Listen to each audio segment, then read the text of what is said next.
as they were suspended. Yesterday there were 17 penalties in the second period, 28 on the game total. So it was a very chippy game. I'm expecting the same thing tonight. I don't know if one day is enough of a difference to flush the clear animosity these two teams have. Yeah, I mean, these teams, like you said, obviously don't like each other. That bled through, and I mean, I don't think.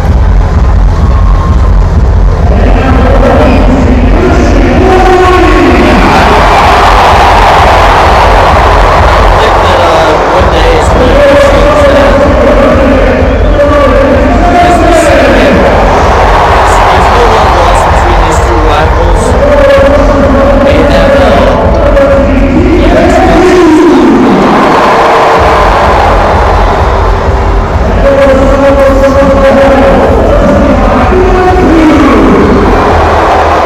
and it's interesting to note that Michigan will be without two mixed rounds of quarters. Obviously, Adam Fantilli, that's what we mentioned. The objective for fighting yesterday and not scoring on play today. Also, Mark McGordy and he will be out as well as one of the better point getters for the Wolverines.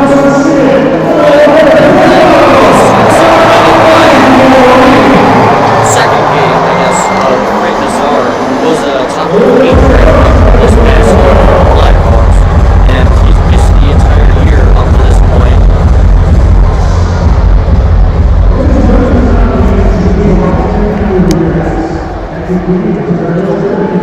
And so we will take a little break here as we have the national anthem coming.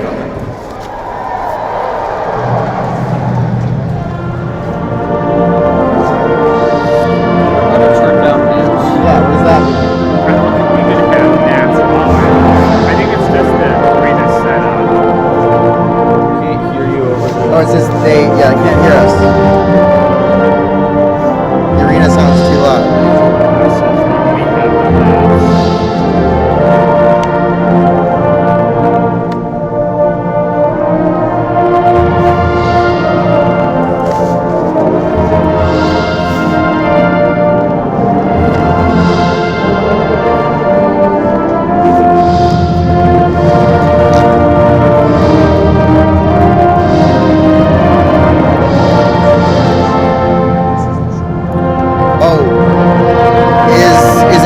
Is my audio messed up? Let's see.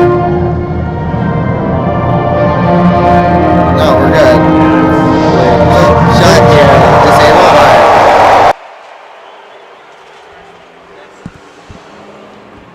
All right, and we are set and ready for action here, as we will see the Wolverines take on the Michigan State Spartans.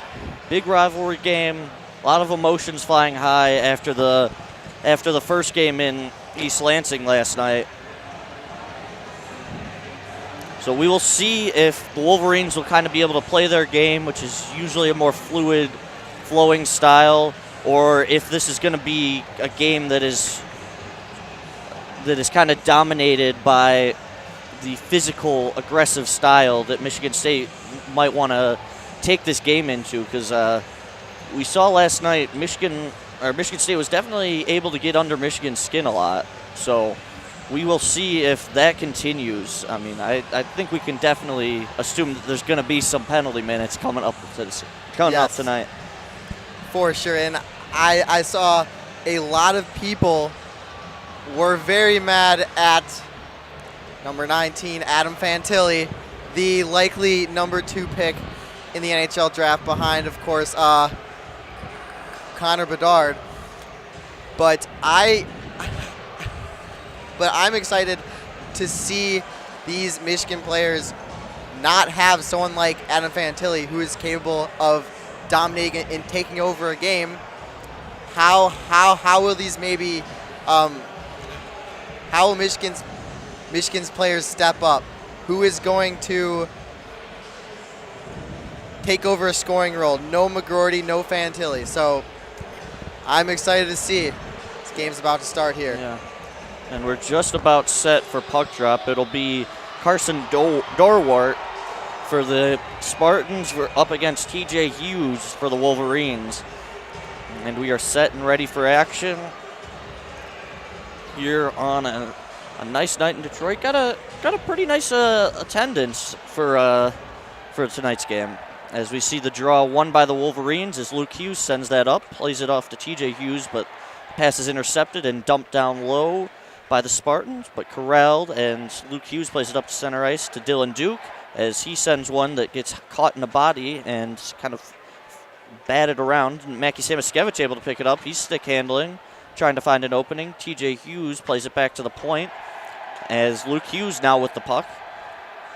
He skates around, guarded by Russell, throwing a stick at him. TJ Hughes, Luke Hughes trying to find Dylan Duke right in front of the net, but unable to, as we see Jagger Joshua carry the puck across, but nice step over there by Keaton Pearson to break up that play.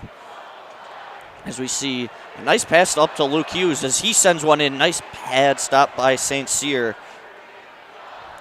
And Jackson Hallam controlling the puck in the offensive zone for the Wolverines. He plays it off to Nick Granowitz as that shot is right in on net, and that one is stopped and covered. Excuse me, it's Frank Nazar bringing that right in on St. Cyr. So two nice early chances here for the Wolverines. As we see Frank Nazar coming back from that injury, a lot of people weren't expecting him to be able to come back this early, but definitely a big boost for the Wolverines. As we see Gavin Brindley winning the draw for the Wolverines. Ethan Edwards plays the puck, tried to find Brindley, but unable to connect, as that's passed around the boards by the Spartans and cleared out to center ice by Jeremy Davidson. That one's down low, and that puck will be sent around the boards and battled for. It looks like Ethan Edwards amongst a litany of Spartans, and that's controlled now by Jay Karanen as he plays it up to Jackson Hallam. As Hallam plays it over to Brindley, and Brindley able to dislodge the stick from the defender Victor Hertig, but nothing coming from that as the Spartans have the puck deep in the Wolverine zone down below the net.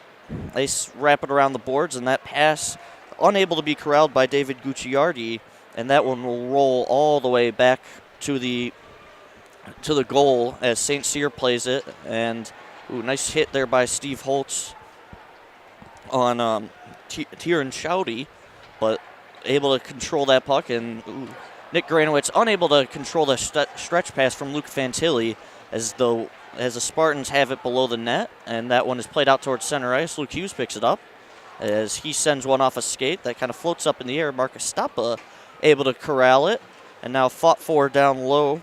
Krieger picks it up for the Spartans and carries it up. Kind of a misplaced pass, and that one will go down deep into the Wolverine zone. And we see a battle down there as we got a lot of bodies scrabbling for the puck, and Luke Hughes plays kind of a nonchalant pass, a little bit of a giveaway, kind of trying to find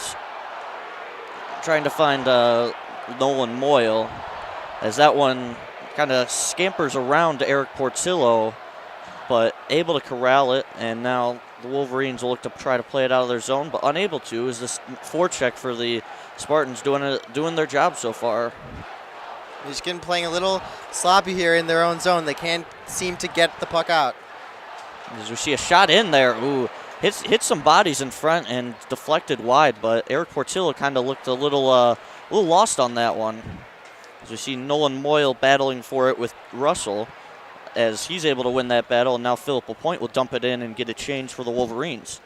Nolan Moyle battling for it down low with Maggie Samaskevich, but the Spartans able to play it up, and it looks like we'll have our first icing of the day, and that will come back down to the Spartans zone, and Michigan will have an offensive zone draw. Yeah, I've seen a couple times Michigan has tried these long passes, maybe trying to get a breakaway, maybe an odd man rush, but they just haven't connected yet. Yeah, I mean, so far it's kind of looked a little disconnected between the Wolverines, kind of not all on the same page as Karanen picks it up at the point. Shot, that one was nice and easy. Nice and easy for St. Cyr as he's able to stick that up to himself and corral it. And now we'll have another face-off after just about 3 or 4 seconds came off the clock during that one. First shot of the day, pretty 4 minutes in.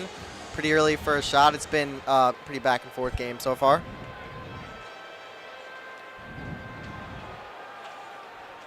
As we see over to Ethan Edwards on the wing, he sends a shot that rattles around high and wide, rattles around all the way back to Eric Portillo. A lot of venom on that shot. As now that's played up around the boards, but unable to clear as Mueller sends it back in for the Spartans, and it looks like we will have a stoppage. I'm not exactly sure what that is. Maybe a hand pass. Looks like it'll come out to the, it will come out to the center ice as I believe the hand pass was called. Yeah. Michigan is a full line change. TJ Hughes with the face-off. The first line is out there. As we see a misdraw on that one, as we will do that again. TJ Hughes up against Tiernan Shouty. Hughes wins that battle, as now Steve Holtz looks to play it deep, but unable to.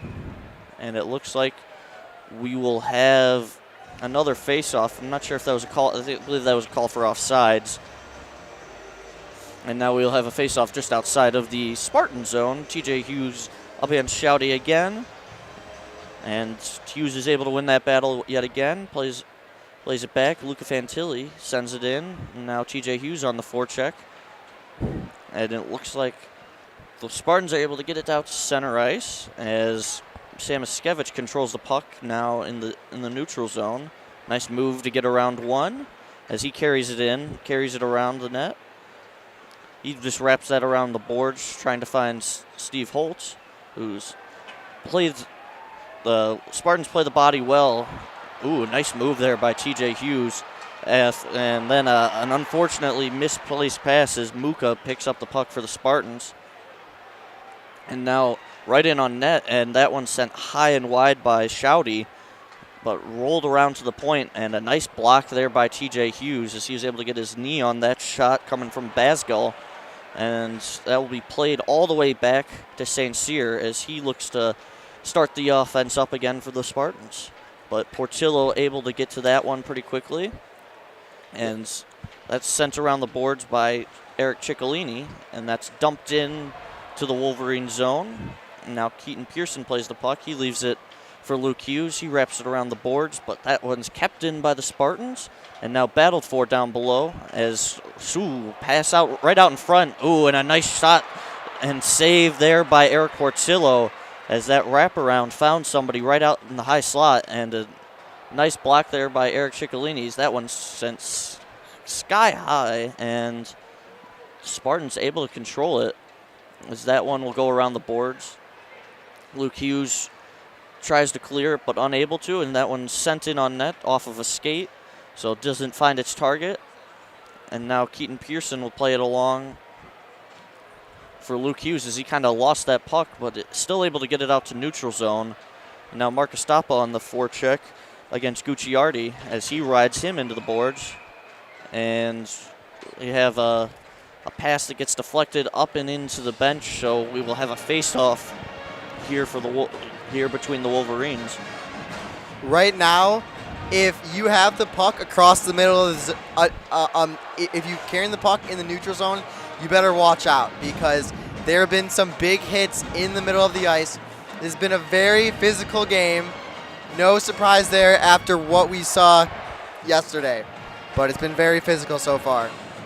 Yeah, it seems as if basically every time somebody's touching the puck, every time somebody plays the puck, they're looking to get hit, or they're bracing for a hit, rather. And it looks like we will have another stoppage as looks like we will have our first penalty of the night on that face-off. And it looks like we will have Jagger Joshua and Keenan Draper go into the box. And there are some boos. Yeah, and it looks like, oh yeah, it looks like, so there was a little bit of jostling before the face-off, and then kind of a little swipe there by Joshua on Draper, and there we'll get some offsetting minors, so some 4-on-4 play. As Gavin Brindley looks to take the draw, he loses out, and the Spartans control. Played up the boards and out towards center ice. And now Gucciardi controls. He sends it, wraps it around the boards. And not really sure where the puck went there. Not sure if it wrapped up and out or what happened. But it looks like we'll get a new puck from the penalty box. It's not something you see every day, the puck somehow getting out of play on that. Yeah, no, I'm not really sure. But one thing I am sure of, in 4-on-4 play, there are more opportunities. There's more space. So I think Michigan, the more talented team, I think they have the advantage, but we'll see how it plays out here. Yeah, so now Pearson controls the puck behind the Wolverines' cage as he looks for an option. He drops it off back to Luke Hughes as he will look to try and find something. He dangles through the neutral zone, tries to play a pass to Jackson Hallam, but unable to find it. And the Spartans not able to capitalize off the turnover as Gavin Brindley brings it back into the offensive zone. He sends a shot. St. Cyr will corral that, and we'll have a face-off. And a nice little swipe by Jackson Hallam on the way by on St. Cyr, and looks like Tiernan Chowdy did not take too kindly to that, so a little bit of roughness after the whistle, but as to be expected with these two teams. Yeah, we got some early hostility. The Michigan State players upset with future Golden Knight Jackson Hallam. And now we'll get a draw between Nazar, and Nazar loses out. Ooh, some nice stick handling there as Karenin fights for the puck down low, and he's able to corral it.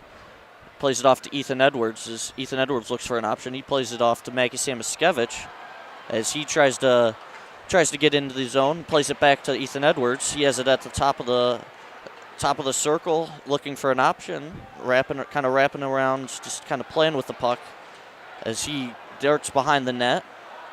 Tries to find somebody as he's just kind of weaving his way around this Spartans defense right now, but not able to find anybody. Nazar plays it back to Samaskevich. Now Samaskevich skating with it. Makes a nice stop. Passes it off to Nazar. Ooh, tried to find Edwards in front, but unable to connect on that one. And Nazar misplaces a pass, and Chowdy will play it for the Spartans, as it looks like we will have that penalty expire with no fireworks on that one, as Jagger Joshua tries to play the puck, but Keenan Draper able to send it across the neutral zone as he sends it in. Just got absolutely destroyed across the middle. Yeah. Watch out, Keenan Draper. Yeah, Krieger with a big hit there, and it looks like we will have our first actual penalty of the day, as I believe TJ Hughes dragged down Jagger Joshua while he was entering the offensive zone.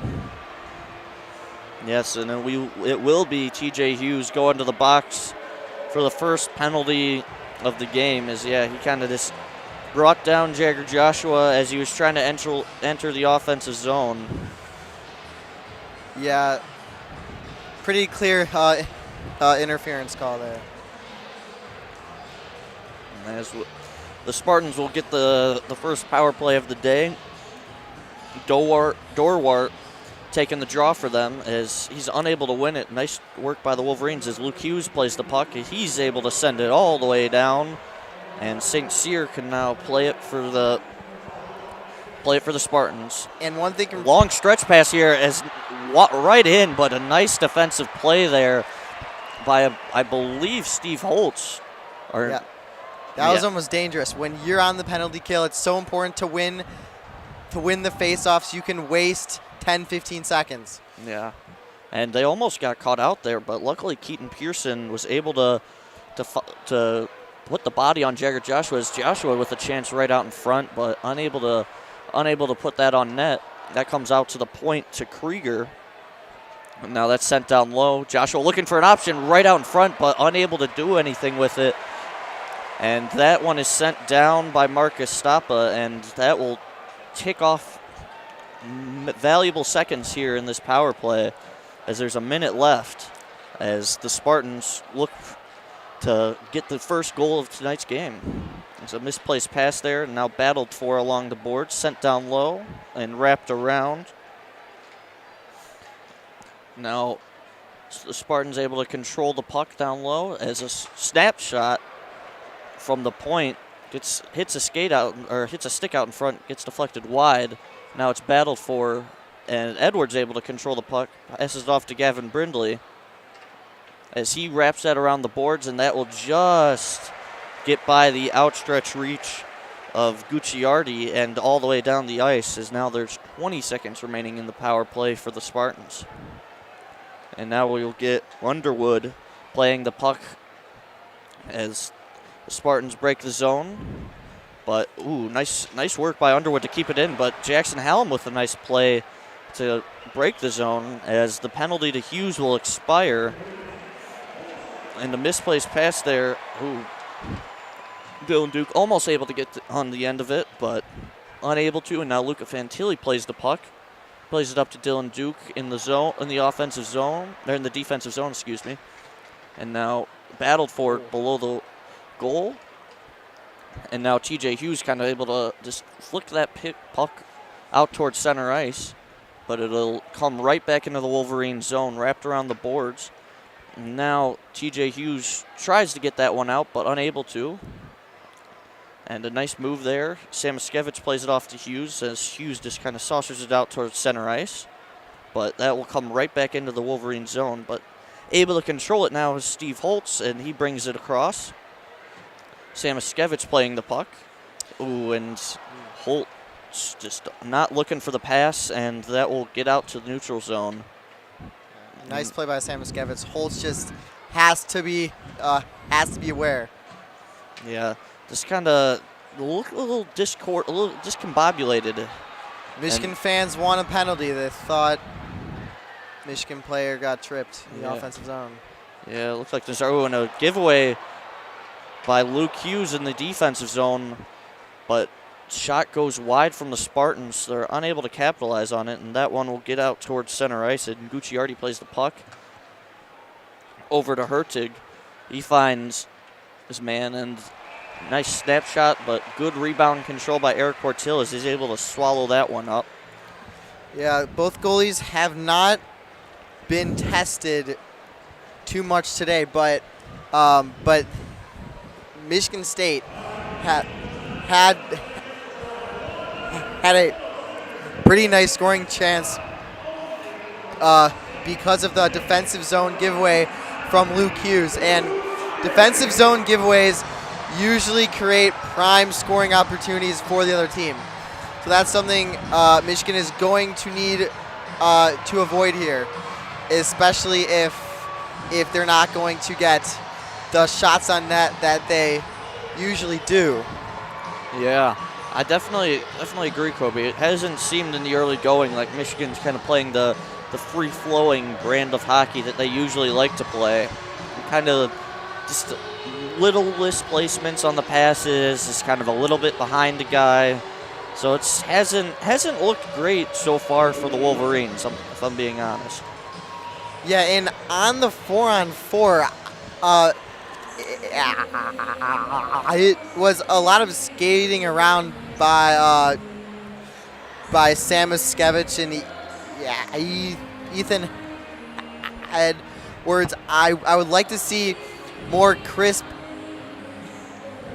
puck movement to get the defenders moving, because the puck can move faster than anyone can skate. Yeah. So. Yeah, we have not seen those passing combinations that we like to see from the Wolverines so far. But the spirits are definitely high here, as not a sold-out Little Caesars Arena, but a pretty packed one so far. So it's definitely great to see as the rivalry gets a new place to showcase itself. Yeah, I see plenty of green, plenty of orange. I mean, not orange, yellow, plenty of blue. I see some Red Wings jerseys.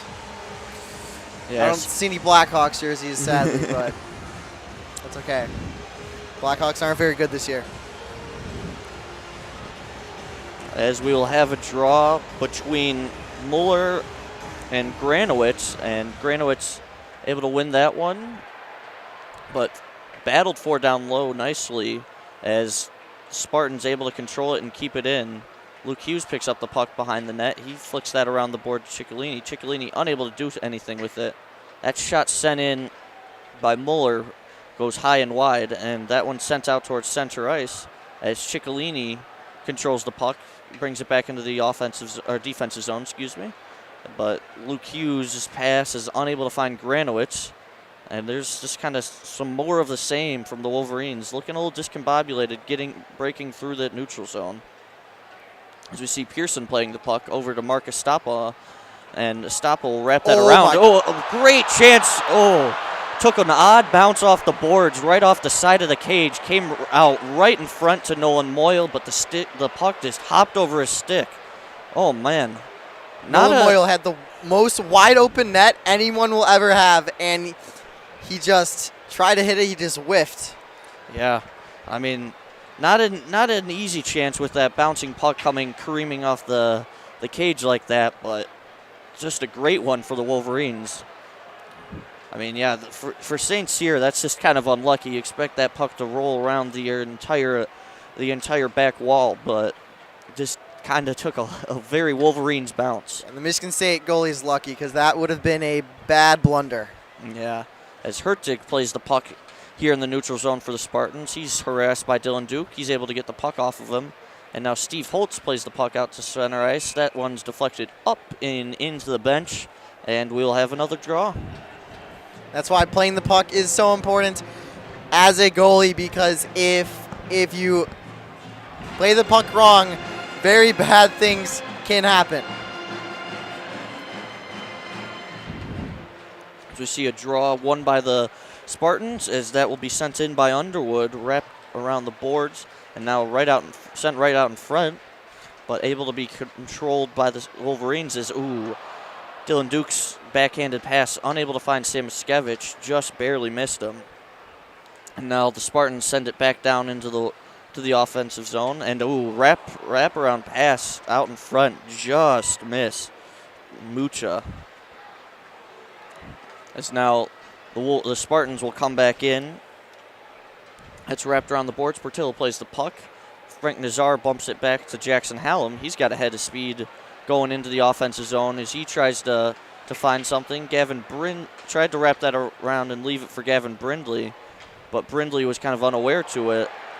But a nice play there off to Nazar as Nazar was trying to find Luke Hughes on the backside, but nice stick work there by the Spartans to break that one up. And it looks like we will have an icing call on that one, as that one went a little bit too far into the zone, and we will have an offensive zone draw here for the Wolverines. Yeah, and in the offensive zone, the defenseman for Michigan State, Matt Baskal, with a huge hit to get the puck loose and get the puck out of their own zone. As we see sent out right in front, as Luke Hughes had a shot and Marcus Stappa was right on the doorstep. St. Cyr spilled the rebound, but Stappa unable to pounce. And that one will again deflect up and out of play, and we will have another face-off here in the offensive zone for the Wolverines. Yeah, and that right there was key because if the puck goes out like 3 feet to the right, the face-off is not in the offensive zone. as we will have a hand passes. Pearson sent a shot in that got deflected up into the air. And now we have some afters and some jawing, and it looks like we will get a penalty on the Spartans. Not exactly sure what happened, but Dorwart will go to the box. And it looks like we'll get a roughing penalty after the whistle, after that puck had gone, or that play had been whistled dead for a hand pass. Yeah, it looks like Carson Dorwart hit Marcus Stappa after the play. But unlike last game, it did not result in a huge team-wide fight. Not yet, that is. Not yet. Not yet. As we see the Wolverines get their first power play, as Samoskevich controls it on the wing. He plays it over to TJ Hughes. Hughes has his shot blocked, and Luke Hughes up at the point. Samoskevich looking for an angle. He sends a shot in. Nice save by St. Cyr. And a shot by TJ Hughes deflected in by Jackson Hallam, I believe. Wow. Great shot by TJ Hughes, as I'm not sure if that was deflected in or if that just went straight in, but 20 seconds into the power play, the Wolverines take a 1-0 lead. Michigan 25% on the power play, and they convert.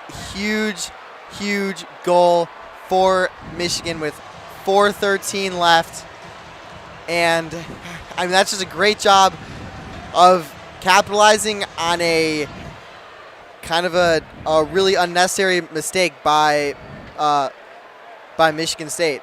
Yeah, as we see the Wolverines playing the puck behind their own net. Ethan Edwards with it as he looks for an option. He wraps it around to Jay Karanen, played up the boards to Jackson Hallam. And now Hallam fights for it with a forechecking Spartan, Jeremy Davidson, as Davidson looks to play the puck back to his D-man, but unable to. And now Jackson Hallam kind of tripped up in the neutral zone, and now Frank Nazar with a nice move to get by, and he will dump that in, and St. Cyr will play it behind his net. And the goal scored by TJ Hughes, filling in on the first line for Adam Fantilli.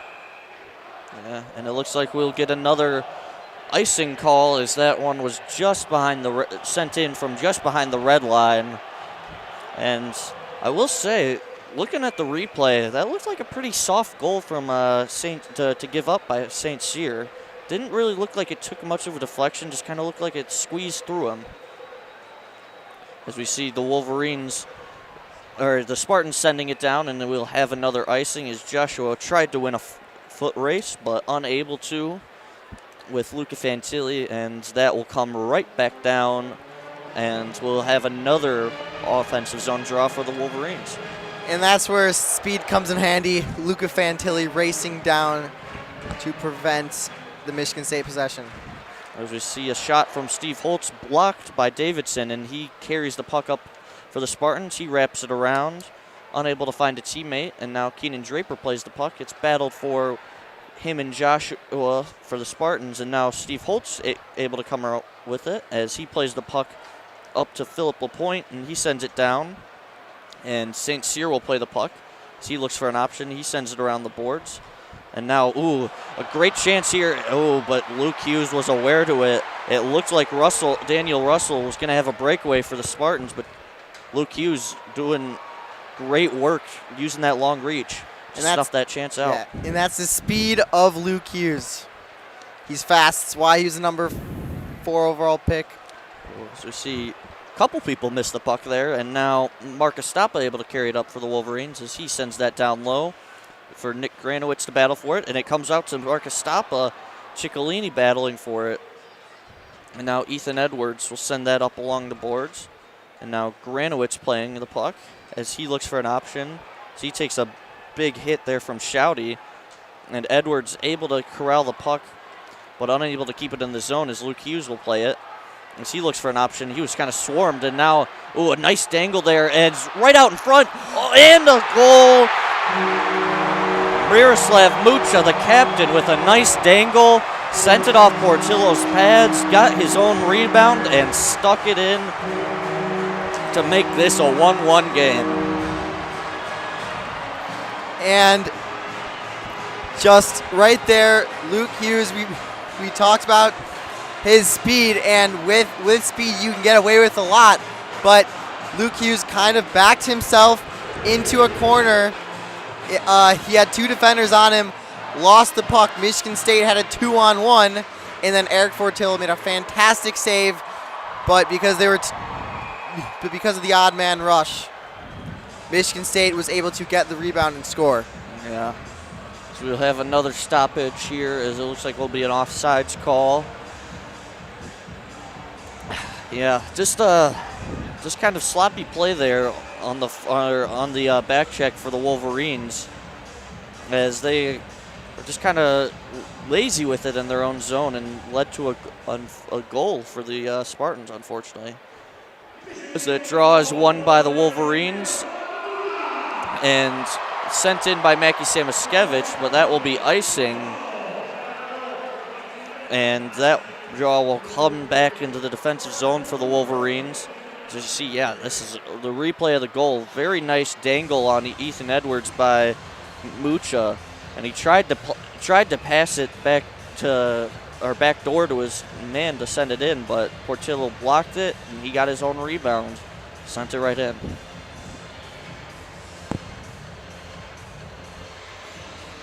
As we will see a face-off between Muller and TJ Hughes, as that is controlled by Underwood and sent down low, as Krieger tried to play the puck but unable to, and now TJ Hughes will carry it up to center ice.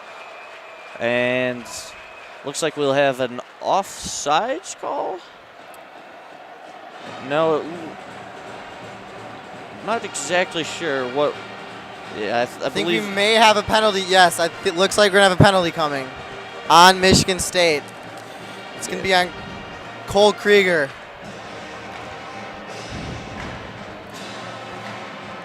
Yeah, I think we had an offsides, which prompted the penalty, because Michigan State never touched that puck. So I think the offsides prompted that delayed penalty to kind of be activated. And yeah, Michigan will go on the power play for the second time tonight with just 1 minute and 20 seconds left in this first period. Last time they're on the power play, they scored. Let's see if we can get the same type of crisp passing from the Michigan State power play. As we see kind of a tie-up on the draw, as Zach Dubinsky kind of laid on the puck, and 5 seconds in, not something you see every day, an outfield player freezing the puck, but we'll have another defensive zone or offensive zone draw for the Wolverines. TJ Hughes up against Dubinsky, and false draw on the first one, and we finally get the puck in play as Samaskevich picks up the draw and roll around TJ Hughes in the same spot he scored from earlier, plays it off to Mackie Samaskevich as he looks for an opening, unable to do so, and that will be sent down the boards by Matt Basgall as Portillo corrals that puck and leaves it for Luke Hughes. Hughes showing off the speed once again, deking out Michigan State penalty killers. As we see Hallam carrying the puck down low as he looks for an option. He wraps himself around the boards, kind of establishes himself in the zone, plays it back to Dylan Duke, plays it over to Luke Hughes. He looks for an option, finds TJ Hughes down low to Jackson Hallam as he sends one in. TJ Hughes with a shot that goes wide, and that will ricochet down as Eric Portillo plays it over to Luke Hughes. Just 20 seconds left in this first period of action as we see the Wolverines trying to get it in, but Frank Nazar unable to break the zone, and that's sent down.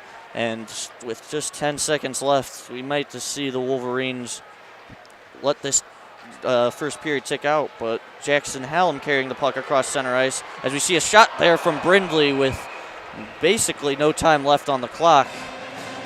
And that will be the end of the first period as your score, Michigan Wolverines 1, Michigan State Spartans 1. But with a power play for 40 seconds, the first 40 seconds of the second period for the Wolverines. And Kobe, what were your thoughts on that first period? Well, I thought, all things considered, I thought it was pretty evenly matched, but Michigan was able to take advantage of their first power play. The second power play, they were close. They had great passing, great positioning, but I'm looking forward for Michigan to give their first power play unit another chance at the start of the second period. They get a whole period to rest, and then the power play can go out there for 40 seconds to do the best they can.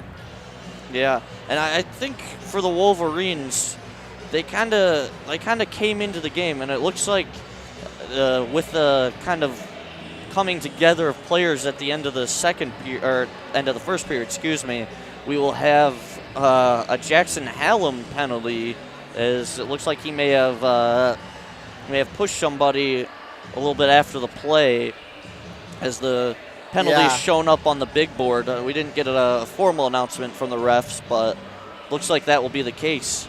So Michigan will start 4-on-4 instead of on the power play, which is not something you like to see. Yeah, no, that's a huge blow because, well, I mean, pretty obvious why it's a huge blow, because instead of 5-on-4, you're 4-on-4, and then you're 4-on-5 when the Michigan State penalty killer gets out. I mean, one of my biggest pet peeves, I think one of a lot of, I know Michigan's upset at themselves when you have a power play and then you go and get a penalty to offset the power play.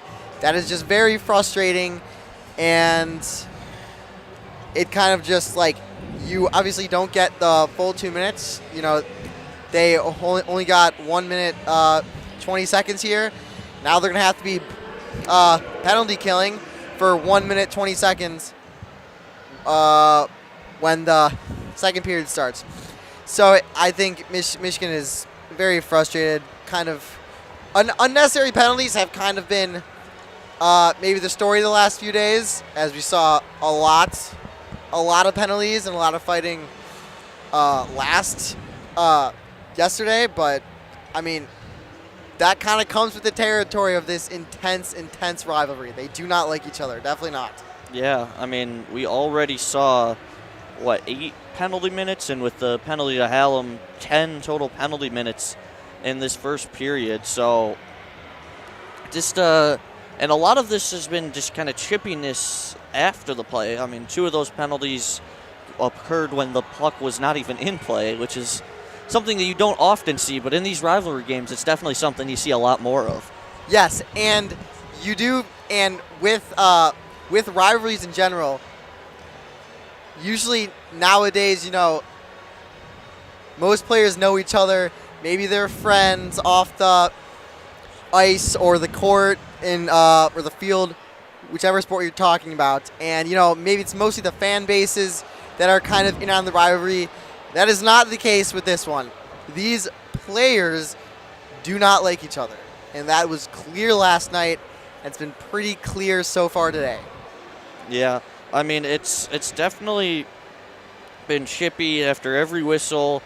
There's guys going at each other and sometimes taking it a little bit too far, but it's just been kind of sloppy from the Wolverines in this first period. Wouldn't you say, Kobe? Like, it's just hasn't been fluid, and obviously I think a lot of that, some of that, you gotta connect to the absence of Adam Fantilli, as not only do you lose him off that first line, but you also move up guys like TJ Hughes, who's not used to playing, with Mackie Samoskevich and Dylan Duke on his wings. So it kind of messes up the kind of flow and mojo of the entire team up and down. Yes, and people who are happy about that, the Michigan State Spartans and their fans certainly are happy about that, because if you're Michigan State, you want to try to make this game as messy, as just disgusting as possible. And they for the most part, I think they've done a pretty good job of it. I think one player in particular who I think has been really physical, Tiernan Shouty. He has delivered some big hits, multiple hits. I remember at least 3 times where he has kind of blown up a Michigan player. And, you know, he is on that third line, his goal is maybe not to score some of the goals, but on that third and fourth line, you've got to be a dog. Disciplined athlete with grit, as Jim Harbaugh likes to say, you got to be a dog. You got to hit people. You got to make this game disgusting, and that's what Tiernan Shouty has done so far. Yeah, and I think a lot of like we talked in the pregame a little bit about Michigan kind of wanting to play their game, and not let this Spartans team get under their skin. And so far, it has looked like the Spartans have been kind of dictating the way that this game has been played. It hasn't been a lot of chances, a lot of up and down, a lot of opportunities. Right now, we only have 14 shots combined between the two teams. So it hasn't been the best. It hasn't been, I don't want to say not the best hockey, but it hasn't been the cleanest hockey, and I think that's something that definitely favors the Spartans. And the Wolverines, and to the Spartans' credit, they've gotten the Wolverines to kind of play into that and play that game. Yes, absolutely. And you're Michigan. You've got the studs. You are a perennial title contender. You made it to the Frozen Four last year. Michigan State does not have the same talent as you. Michigan has Luke Hughes and Adam Fantilli. Luke Hughes, number 4 overall pick. Adam Fantilli, likely the number 12 pick. You've got the beautiful hockey players, the fast skaters, the crisp passers, and so you don't want to get into these kind of battles that make the game gross. But Michigan State has done a good job in forcing Michigan to play their way. And if you're Michigan, you kind of got to try and stay out of it. Let Michigan State maybe get the penalties, and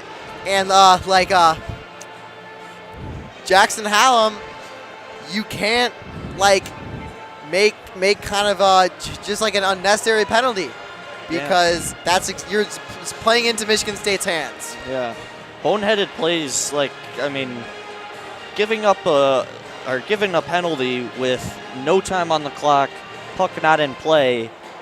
It's just something that you just can't have if you want to be able to consistently win these games, because if it's not going to, maybe it won't bite the Wolverines coming out of this second period, but you can't consistently give away these chances to teams that are quality. The Spartans definitely are a quality team, and you can't just give them chances to go on the man advantage like the Wolverines have kind of done so far.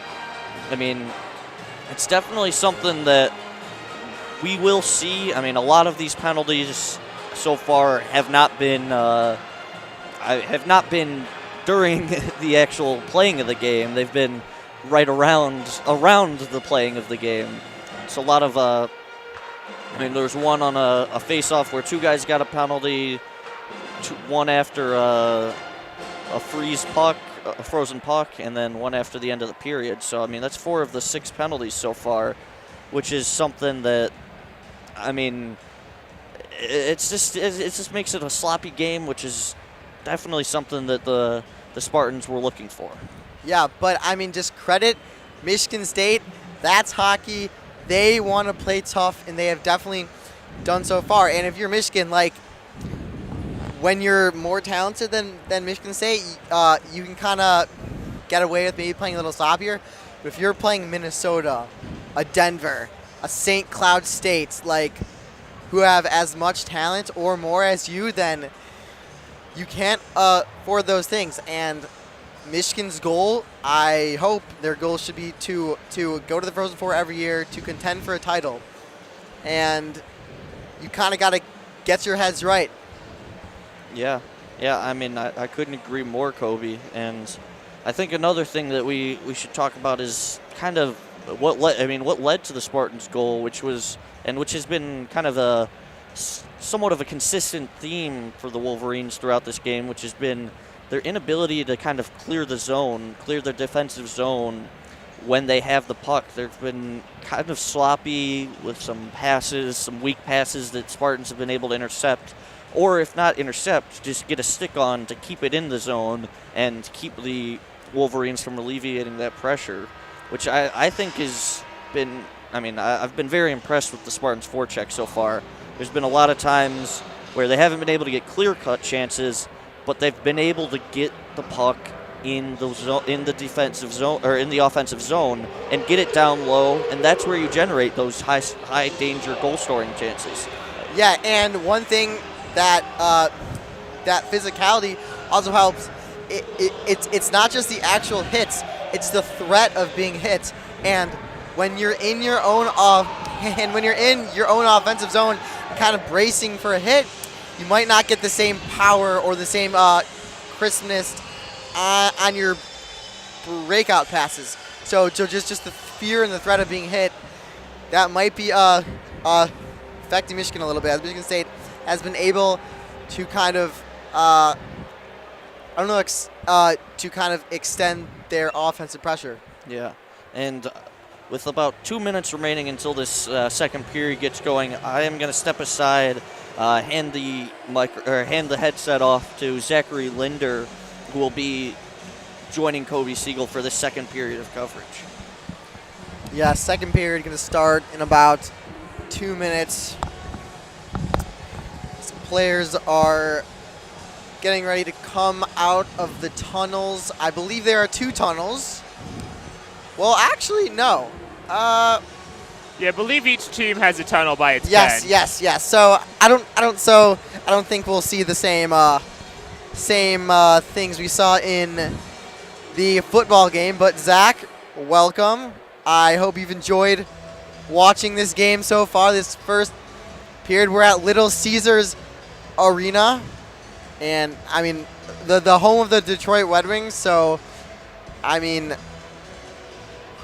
this is a lot bigger than Yost, as you can see. Yeah, I mean, also a lot newer, of course. Pro Arena here, opened in 2017.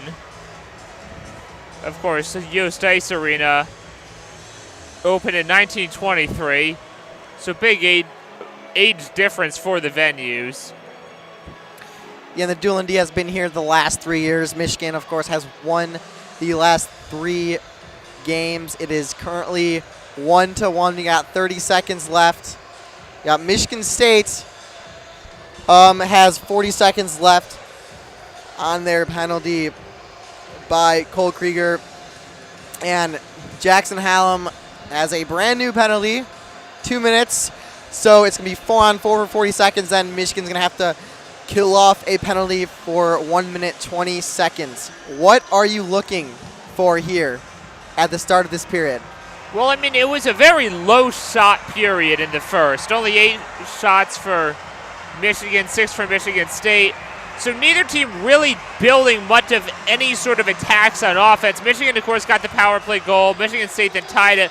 But I think you'd expect to see a little more puck control here out of both teams in the second period. Yes, as Michigan won the face-off, they control it behind their net as the first line is out there with Jay Karen, and Michigan has it in the Michigan State offensive zone, hit by Michigan State. Michigan State has the puck behind their net. Sam Miskevich with some nice pressure, but that will not do anything as Michigan State is able to get it into the neutral zone and into the offensive zone, but no, there will be offsides. Yeah, so of course now only 5 seconds before Michigan State kills off their penalty. So they had a chance to go in an attack as they got there, as they returned to full strength and went up a man. Of course, they don't get it, so it'll be a face-off at center ice, but of course they still are about to get a minute 20 power play. And Michigan State is going to bring the second line minus Hallam and bring on Luke Hughes to try and kill this penalty. Michigan State wins the face-off, and they control it, coming around their net, picking up some speed, and they cross into the offensive zone. But a great job by Keaton Pearson to clear the zone. So you got a little over a minute left in the power play, and Eric Portillo saves a long shot from deep in the Spartan territory. Just kind of clear the neutral zone. Just went past everyone. So Michigan State brings it into the offensive zone in the corner. Luke Hughes fighting for it. He gets it. Controlled by Moyle into the offensive zone. A shot and a save by the Michigan State goalie, Dylan St. Cyr. Yeah, Michigan had a good look there on the shorthanded goal, but of course they ultimately brought the puck out of the Michigan State zone on their own, never went for a second attempt. Obviously they want to kill time trying to kill this penalty, but I felt like they could have had another scoring chance. And Michigan State has in the offensive zone. Shot blocked by Edwards. Michigan State passing it around, hit by Edwards, trying to get the puck, and Michigan State loses it. And Michigan is going to kill off this penalty. A great job there. And we are back to 5-on-5 as Jay Karanen is coming around his own net. But the pass goes wide. Michigan State's going to control it in their own zone. As we have, there's been a little bit over 2 minutes gone by here. Michigan State has it. Near the baseline, passing the slot, a shot saved by Portillo. Yeah, very good save there by Portillo. Shot coming from his left side. And most importantly, he was able to cover that puck up. We've seen times he's had issues covering it, and that's ultimately what led to the goal in the first period, when he just wasn't able to cover up the puck, and it rebounded right back to Michigan State. Mucha, who got a second chance, and he just put it right in. Big cover up there, give Michigan a chance to win a faceoff and put an end to this threat. Absolutely. As Michigan wins the faceoff in their own zone, they break it out. Granowicz shot wide, and Luke Hughes has it in the neutral zone. That went all the way around the ice. Michigan has it. Hughes winding up, pass in deep. Michigan has it on the baseline. Pass to Hughes across the ice at the top. Hughes, and then shot by Michigan, but it is blocked by Michigan State as there's a battle in the neutral zone. Michigan has it, a pass wide, and that is going to be icing. Yeah, we saw there a lot of traffic for Michigan as they attempted to get the shot off, resulted not really getting a good look. You'd like to see a little more patience there. Try to actually get a good look. That's not going to have three Michigan State defenders in the way, but they do get the icing call. Chance here to put more pressure on Dylan St. Cyr. Michigan State wins the face-off. Try to get it out, successfully do, but Michigan is able to get it. Ethan Edwards to TJ Hughes, bringing it into the zone. He's got a man at the bottom of the right side, passes it back to the slot, but no. And Michigan State tries to get a breakaway, but Samiskevich, a great play to stop a potential Michigan State 2-on-1. Here's Samiskevich winding up right side into the middle. Dylan Duke down low, trying to get the puck. A big hit by TJ Hughes. And then Michigan keeps the puck in across. Shot saved by St. Cyr. Michigan has it below the goal line. A great play to break up the pressure. And Michigan State tries to break it out. They do it successfully. Michigan State bring into the offensive zone, but a great play by Moyle. Nolan Moyle with some great action here as Michigan State brings it back into the offensive zone. But Michigan has it as Stephen Holtz winds up into, it's intercepted by Michigan behind St. Cyr. St. Cyr has it. He's had a little trouble handling the puck here. First period, he had a big blunder. Michigan is through the neutral zone. They're not able to, Brinley has it behind the net, looking for a man. Hughes has it. Hughes skating around. He's got men in the middle. Wrap around. Oh, he tried to find Jackson Hallam in the slot.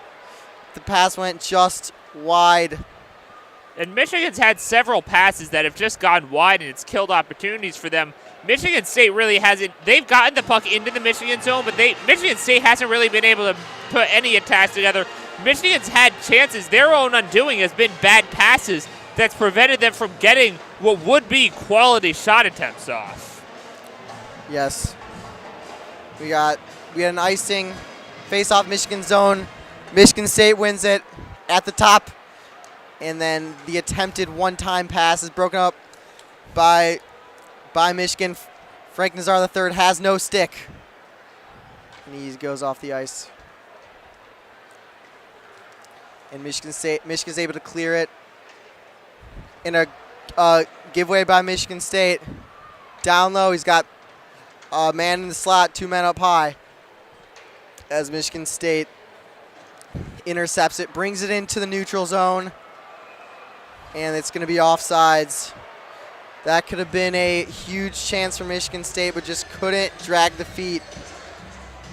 Yeah, we've seen a couple times now Michigan State having offside calls prevent them from getting potential scoring opportunities. So we're kind of seeing more of what we saw in the first period. Just sloppy play, I think, on both sides. And both teams getting in their own way, trying to score more than being defended against.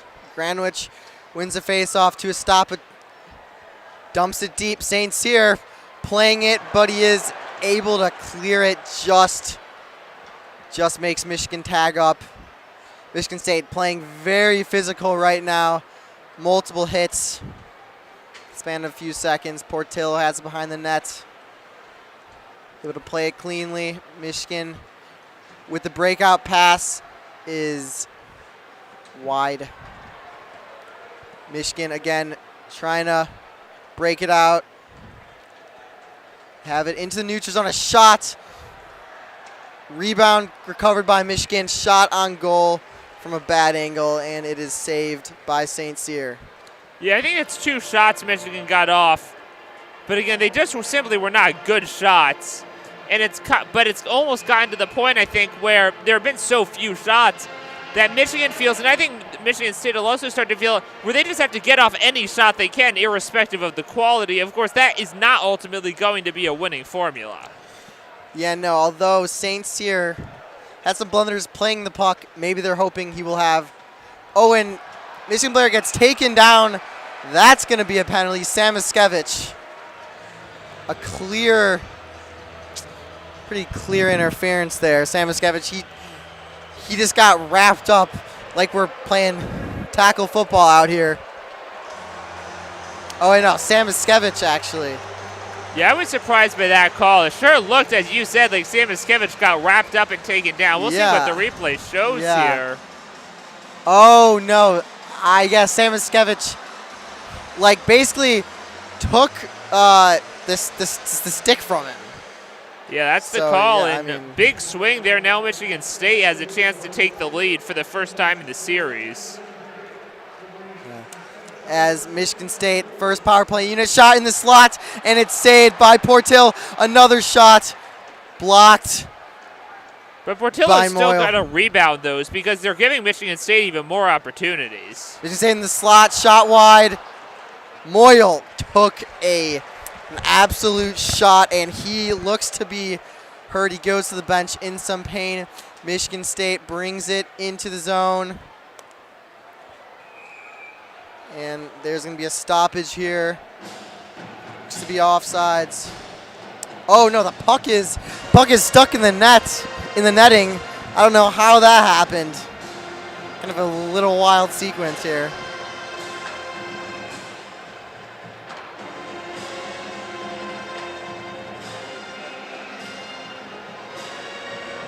So once again, Michigan State stuck in the neutral zone as they try to build an offensive attack. Michigan wins the face-off, and St. Cyr has it. Michigan State power play winding up, and they cross into the offensive zone. to the middle, in the slot. Oh, Michigan State couldn't handle the puck. They had an opening. Shot for the side, and it's a goal. A goal by Jeremy Davidson in the slot, wide open, and it's 2-1 Michigan State Spartans here in the second period, and the Michigan fans are a little dejected here. And that is not a good goal for Eric Portillo to let in. No real trickery there. Just as you mentioned, he's open, but there's really not much going on, and that really is one you want to see Eric Portillo saving. Obviously, difficult circumstances as Michigan State had the man advantage, but just not a great goal to let in, and the momentum all on the side of Michigan State as they're up 2-1 after Michigan had a 1-0 lead on a power play goal of their own in the first period. Jeremy Davidson, that's his 7th goal of the season. I think Portillo was kind of screened by 2 Michigan State players. Only one Michigan player in front of the net as Michigan dumps it into the offensive zone. Little chip and chase action. Have it behind St. Cyr, but Michigan State gains control, but they can't get it out. And it's Luca Fantilli in the slot, and it's a shot, and they score. Dylan Duke with the goal, and they tie it up very quickly here. Wow. 30 seconds after Michigan State scores, Michigan comes back. Dylan Duke, the spotlight is on him. No Adam Fantilli. Luca Fantilli is here, though. I think Luca Fantilli gets the assist. Yeah, and Dylan Duke tied for second with Mackie Samoskevich in goals scored. Well, now takes second place ahead of Mackie Samoskevich. Still 2 behind Adam Fantilli, who, of course, got suspended after being disqualified last night. But same kind of thing, not much real going on. Just St. Cyr kind of getting screened again and allowed what looks like a pretty run-of-the-mill shot to get in, and this game's tied. Yeah, and one important thing, Dylan Duke, a great job getting in front of the net. Luca Fantilli just kind of tosses it towards the net, and just a great deflection there by Duke. Michigan State controls it in their own zone, try to break it out, but it's not going to be an icing because of the great hustle by Michigan State. As Michigan crossing over into the neutral zone. Estapa dumps it in. He has it. Puck is behind the net. They're fighting for it. Estapa fighting for it. He gets it to Nazar the third. To Pearson. And there's a little scrum, the offensive zone, but Michigan State is able to get the puck out. But there's a giveaway. Michigan with the 3-on-1. The shot, and it's a goal! What a giveaway by Michigan State. Frank Nazar the third executes a 3-on-1 to perfection. He had 2 other guys, but he decides to shoot it, and it was clearly a great decision as Michigan scores 2 goals here within a minute, and they are back on top. Yeah, now seeing after what looked like pretty quiet offense for almost half the game, 3 goals scored in the last couple minutes, and as you mentioned there, just a 3-on-1, leaving St. Cyr basically guessing what was going to happen. And Frank Nazar the third, first series of the season for the Wolverines, making his presence felt as he gives the Wolverines a 3-2 lead halfway through. And Michigan and the Let's Go Blue chants have come out today, and you can really hear the Michigan crowd. A little 2 bad giveaways by Michigan State, cost some goals. Another giveaway. Michigan, Nolan Moyle tried to deke out 2 Michigan State defenders, but it was not successful. Ethan Edwards falls in his own zone. Michigan State has it. And now they've got some offensive zone time. A shot saved by Portillo, but it's a rebound wide of the net. And what a hit by Michigan. That is Eric Cicilline as Michigan has it back in their own zone. Cicilline shoots, and it goes off St. Cyr and into the crowd. Yeah, Cicilline getting involved there on both ends of the ice. Got the deflect. Portillo, of course, getting to stop. Can't corral it, but puck went behind the net. And then Cicilline coming back across. Had another shot attempt, but that one was deflected by St. Cyr out of play. So you have a stop at media timeout here with 9:25 to go in the second. Wolverines up 3-2 over halfway through. They'll still have the face-off in the Michigan State zone when they come out of the timeout, so it'll still give Michigan a potential chance. Wolverines only have 14 shots, Michigan State 11, so it's a pretty low shots game, especially compared to what we saw, especially a couple weeks ago with the Penn State series. The teams are capitalizing on their opportunities at a higher rate than we've seen from some recent games. Yeah, and I mean, Michigan, I mean, both teams. I mean, Michigan 3 goals on. Oh, I messed up the scoring. Michigan 3 goals on 14 shots. Michigan State 2 goals on 11 shots. That's pretty. I mean, that's pretty efficient shooting.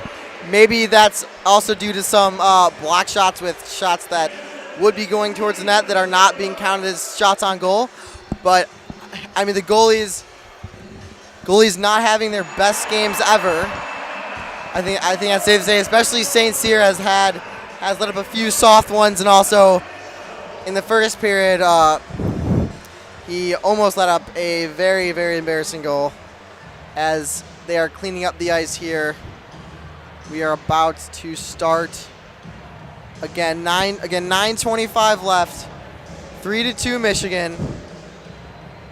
Yeah, and as you mentioned, neither goalie particularly sharp. Given the relatively easy workloads they've had, as they've had good defenses in front of them, as well as, I think, weak offenses making mistakes, that as you mentioned, turnovers on both sides preventing even more scoring opportunities. You wonder, without the turnovers, how this game would look, if it would be even more high scoring than it is so far. And it's the first line for Michigan out there.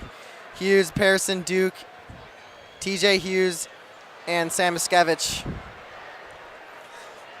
And Michigan State has it through the neutral zone. Controlled by Hughes in Michigan zone. Sam Miskevich down the left side. Pass it to Hughes in the slot, but he tries between the legs pass, which intercepted by Michigan State. Michigan State has in the zone in the slot. A save, glove save by Portillo. Try to go top left corner. Portillo says, nope, I'll take that. And importantly, as I've been mentioning throughout this period, he's able to catch that one.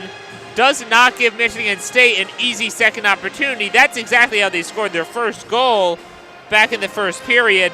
Now Michigan State's going to have to win a face-off if they want to give themselves another opportunity. Michigan is up 19-18 in face-off so far. Brindley wins the face-off, just as you say that, 2018. But Michigan gets it back, but intercepted by Michigan State.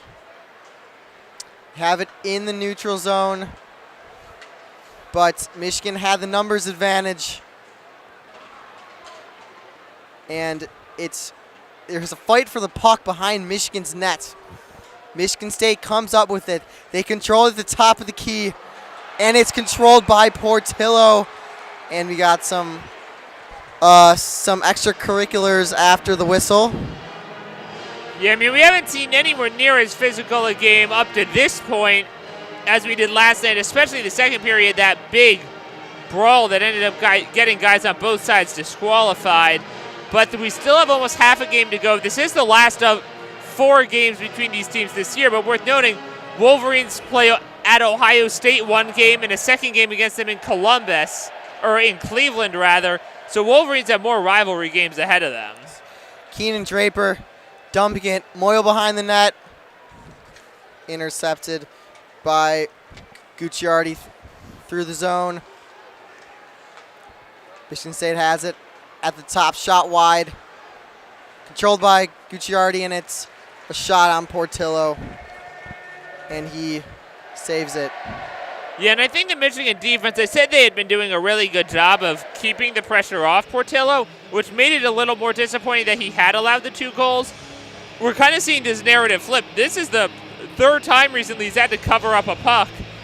And at some point, Michigan's got to be able to not just win a face-off, which they've been doing all right, but actually take control of the puck, get it down into the Michigan State zone, and give Portillo a little bit of a breather here before another one goes by him and this game is tied again.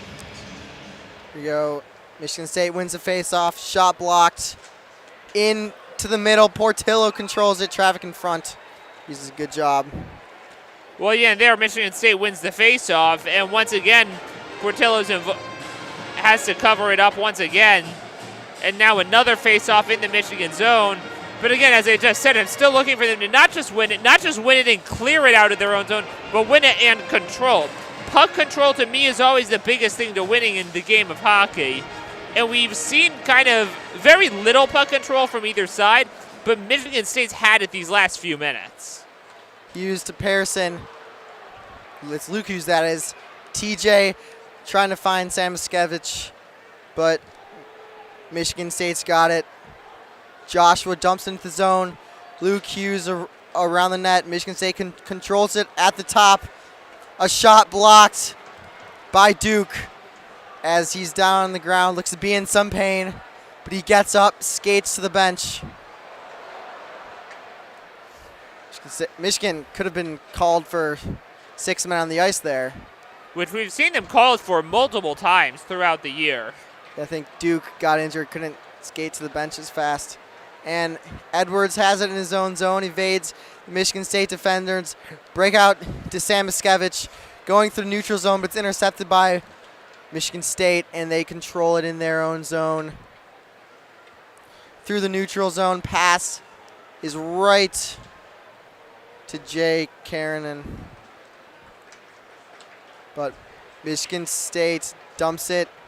Portillo tries to play it, no good. Michigan controls it.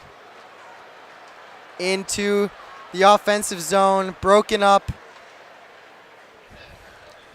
And they're not able to keep it in the offensive zone. And it's dumped in, Michigan tags up, but Michigan State is able to pitch it down into the Michigan zone for icing. And I think since the last whistle, we've seen kind of more back to neither team really having control. Michigan now is going to have an offensive chance with the icing call against Michigan State. And obviously, if you're Michigan, you can't sit on this 1-goal lead, but it sure feels a lot more secure playing that way than being constantly on defense with that 1-goal lead at risk almost nonstop. It's a bad face-off there. In Michigan's offense zone, face-off. Won by Michigan. There's a fight at the top of the circle for it. Michigan controls it under the net. Defenseman shoots, but it's blocked by Michigan State. Michigan State controls it behind their own net. Can they get it out? No, they cannot. A big hit in the back, and that's going to be a penalty on Michigan State, and that's going to be on number 16, Jesse Tucker, it looks like. Or, no, on number 14, Zach Dubinsky.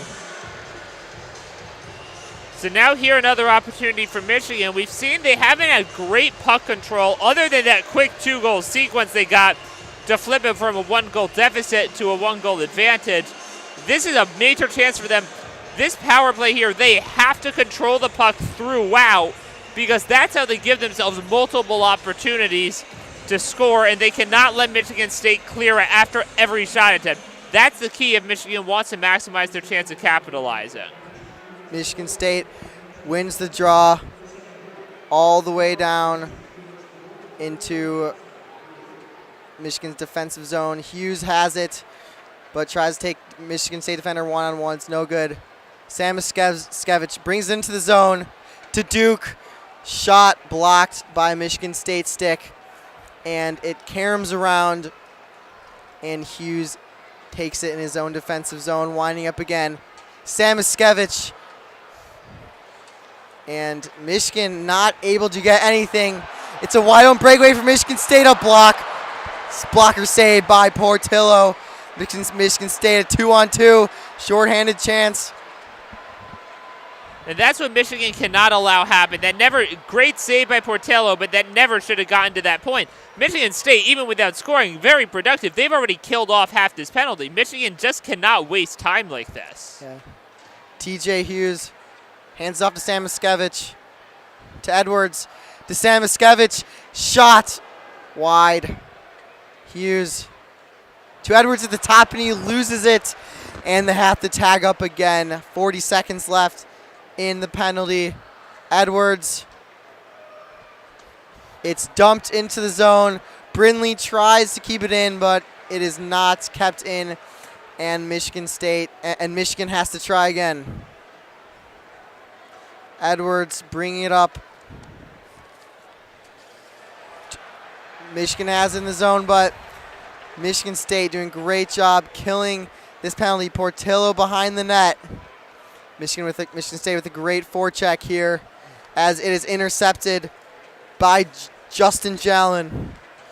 And Michigan State falls. Got a 4-on-3 shot by Luca Fantilli, and it's just wide. And the penalty kill is over, and the man out of the box tries to catch the long pass, but it's no good. And we got a fight in the corner for the puck. And both players fall down, but Michigan controls it, dumps it in deep for Moyle. Moyle to Granowitz, to Fantilli, to Holtz. Got Moyle down low, Holtz up top, shoots it and caroms around. Fantilli has it down low, and Michigan loses the puck. Michigan State is able to break out, and there's going to be a whistle here. It's going to be a penalty, I believe on Michigan. Might be Luke Hughes. Yeah, this is not a good situation. I said Michigan needed to control the puck during that power play. They did exactly the opposite. They had a couple shots that went wide, but overall, the best scoring chance during that Michigan power play went to Michigan State. That just cannot happen. Michigan didn't have nearly enough control, and now we saw back around the midway point of the second period, Michigan State putting a lot of pressure on Eric Portillo. They put the tough shot on him when they were shorthanded. Now he was able to stand tall and maintain the lead, but you wonder how much pressure he can take. We're now running it to under 1 minute left in the period where he's going to be under constant duress. And it's Brendan Miles, the seventh defenseman. I wonder if that was too many men on the ice penalty or something where they were able to choose who took the penalty, because I don't believe Brendan Miles has played today. And that is exactly what it was. And this is something, it's really inexcusable. Michigan has had this come up so often throughout the year. They just got to know how to substitute. You cannot give your opponent power plays. Obviously, things are going to happen on the ice, and sometimes illegal contact will occur, but they have to know how to substitute properly so that this stops happening.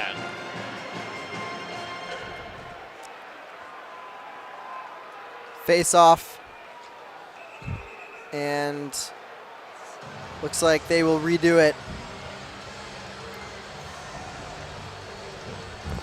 Officials are talking, yes. So, got 144 on the penalty. Michigan, face off in Michigan's defensive zone. Penalty killers are Karanen, Moyle, Holtz, and Edwards. Michigan State wins it. They have the puck down low. Passing it back and forth. Up above the right circle. Pass in the slot, and it goes into the net. Out of play. Yeah, we saw nothing really there yet. Michigan State just kind of passing it around, didn't get a shot off. But I don't disagree with the strategy at all because they're still early in this penalty, still a minute and a half to go. You do want to get good shots off because if you get a bad shot, decent chance the puck's going back onto their own end, and then that costs them even more time than trying to look for the perfect angle. They have time to do that right now. Brindley wins the faceoff. Luke Hughes just slaps it down the ice. There's another whistle. Let's see what we got here. Looks like it's going to be a penalty on Michigan State. Oh, I don't know. Not sure what they called.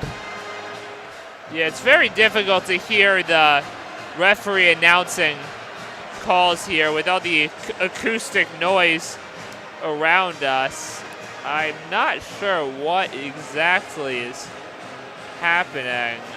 As whatever it is, it's going to be a 5-on-4 still in the Michigan State zone. Maybe an inadvertent whistle.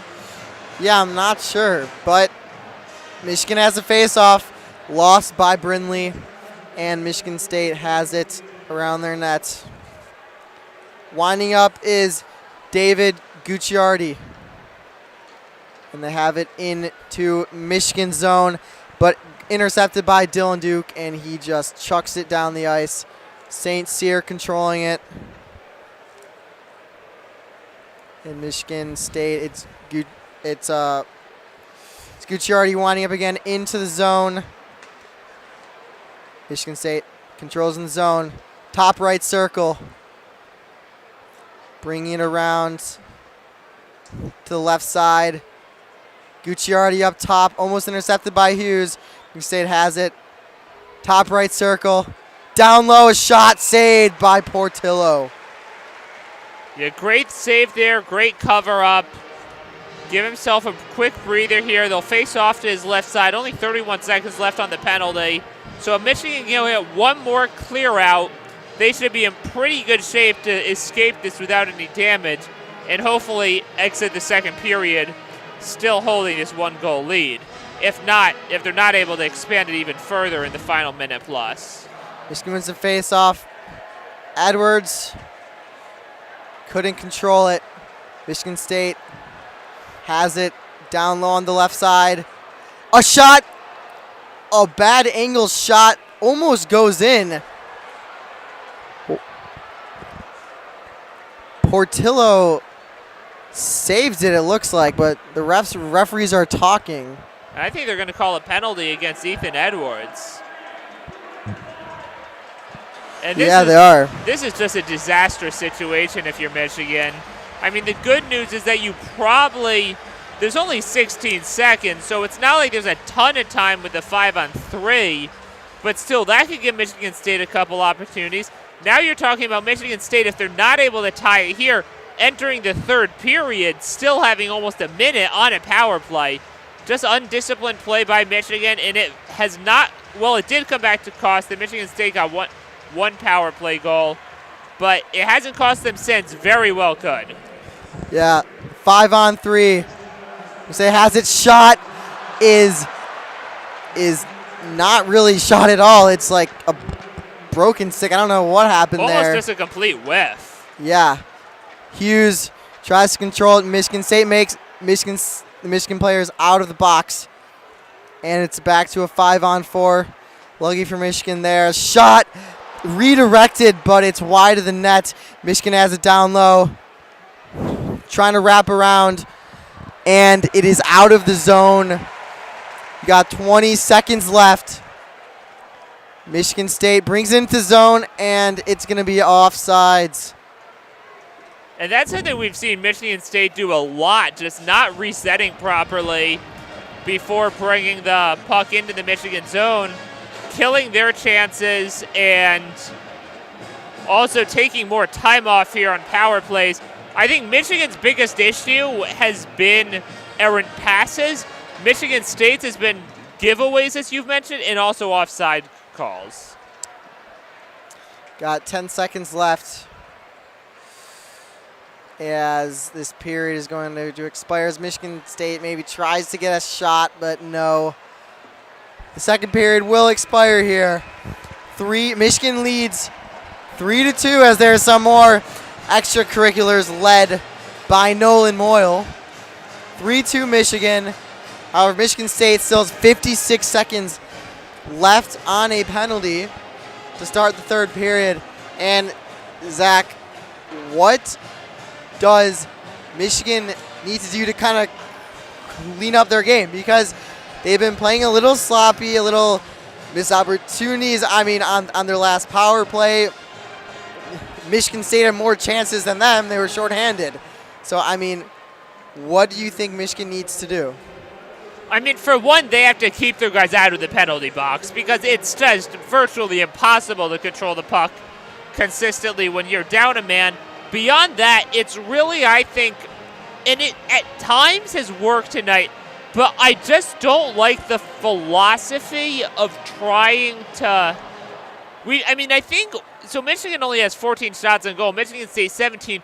I think we've just seen a lot of shots that haven't been on goal. So it's, I think, prolonged possessions. You know, this isn't like basketball. There's no shot clock or anything. You can hold on to the puck as long as you want if it doesn't get taken away. So I think they just need to really, especially when they are up right now, they can afford to, and it's beneficial to them, to really take their time, pass it around, try to find the look, get man advantages that trap St. Cyr and give themselves an opportunity to get a puck by him. A lot of pucks aren't even getting to him. They're either getting deflected, they're just errant shots. And then I think also, of course, at this point, they can't just sit on a 1-0 lead. There's a lot that can happen in 20 minutes. But ultimately, the most important thing is to not allow Michigan State to control the puck. If we go through several minutes where neither team's really doing anything and the puck's just going back and forth, that's beneficial to Michigan having the lead. So the most important thing, I think, is back in their own zone, get the puck out of there, obviously without icing it. And then secondary to that, which will assist in that effort, is taking control of the puck on their own, because that's a 2-for-1. It gives them a chance to extend the lead. Also, if nothing else, kills time. But I think they need to be more deliberate in their passes as well. They've had several errant passes where an accurate pass would set up a pretty good scoring opportunity. They connect on a few of those. Likely this is at least a 2-goal lead. So there's kind of a lot of things you can look at. But I think it might almost boil down to just passing the puck better. Yes, and one thing about passing the puck is because Michigan has skaters like Luke Hughes that are kind of able to sometimes get away with kind of just like skating around with the puck, that their passing may not be as sharp, and that's kind of and that can lead to either defensive zone giveaways or offensive zone giveaways, both which can lead to good opportunities for the other team. But one more thing about, the stakes of this game. So you have no Rucker McGroarty or Adam Fantilli, two of your best players, to get to a 7-game win streak without either of those two.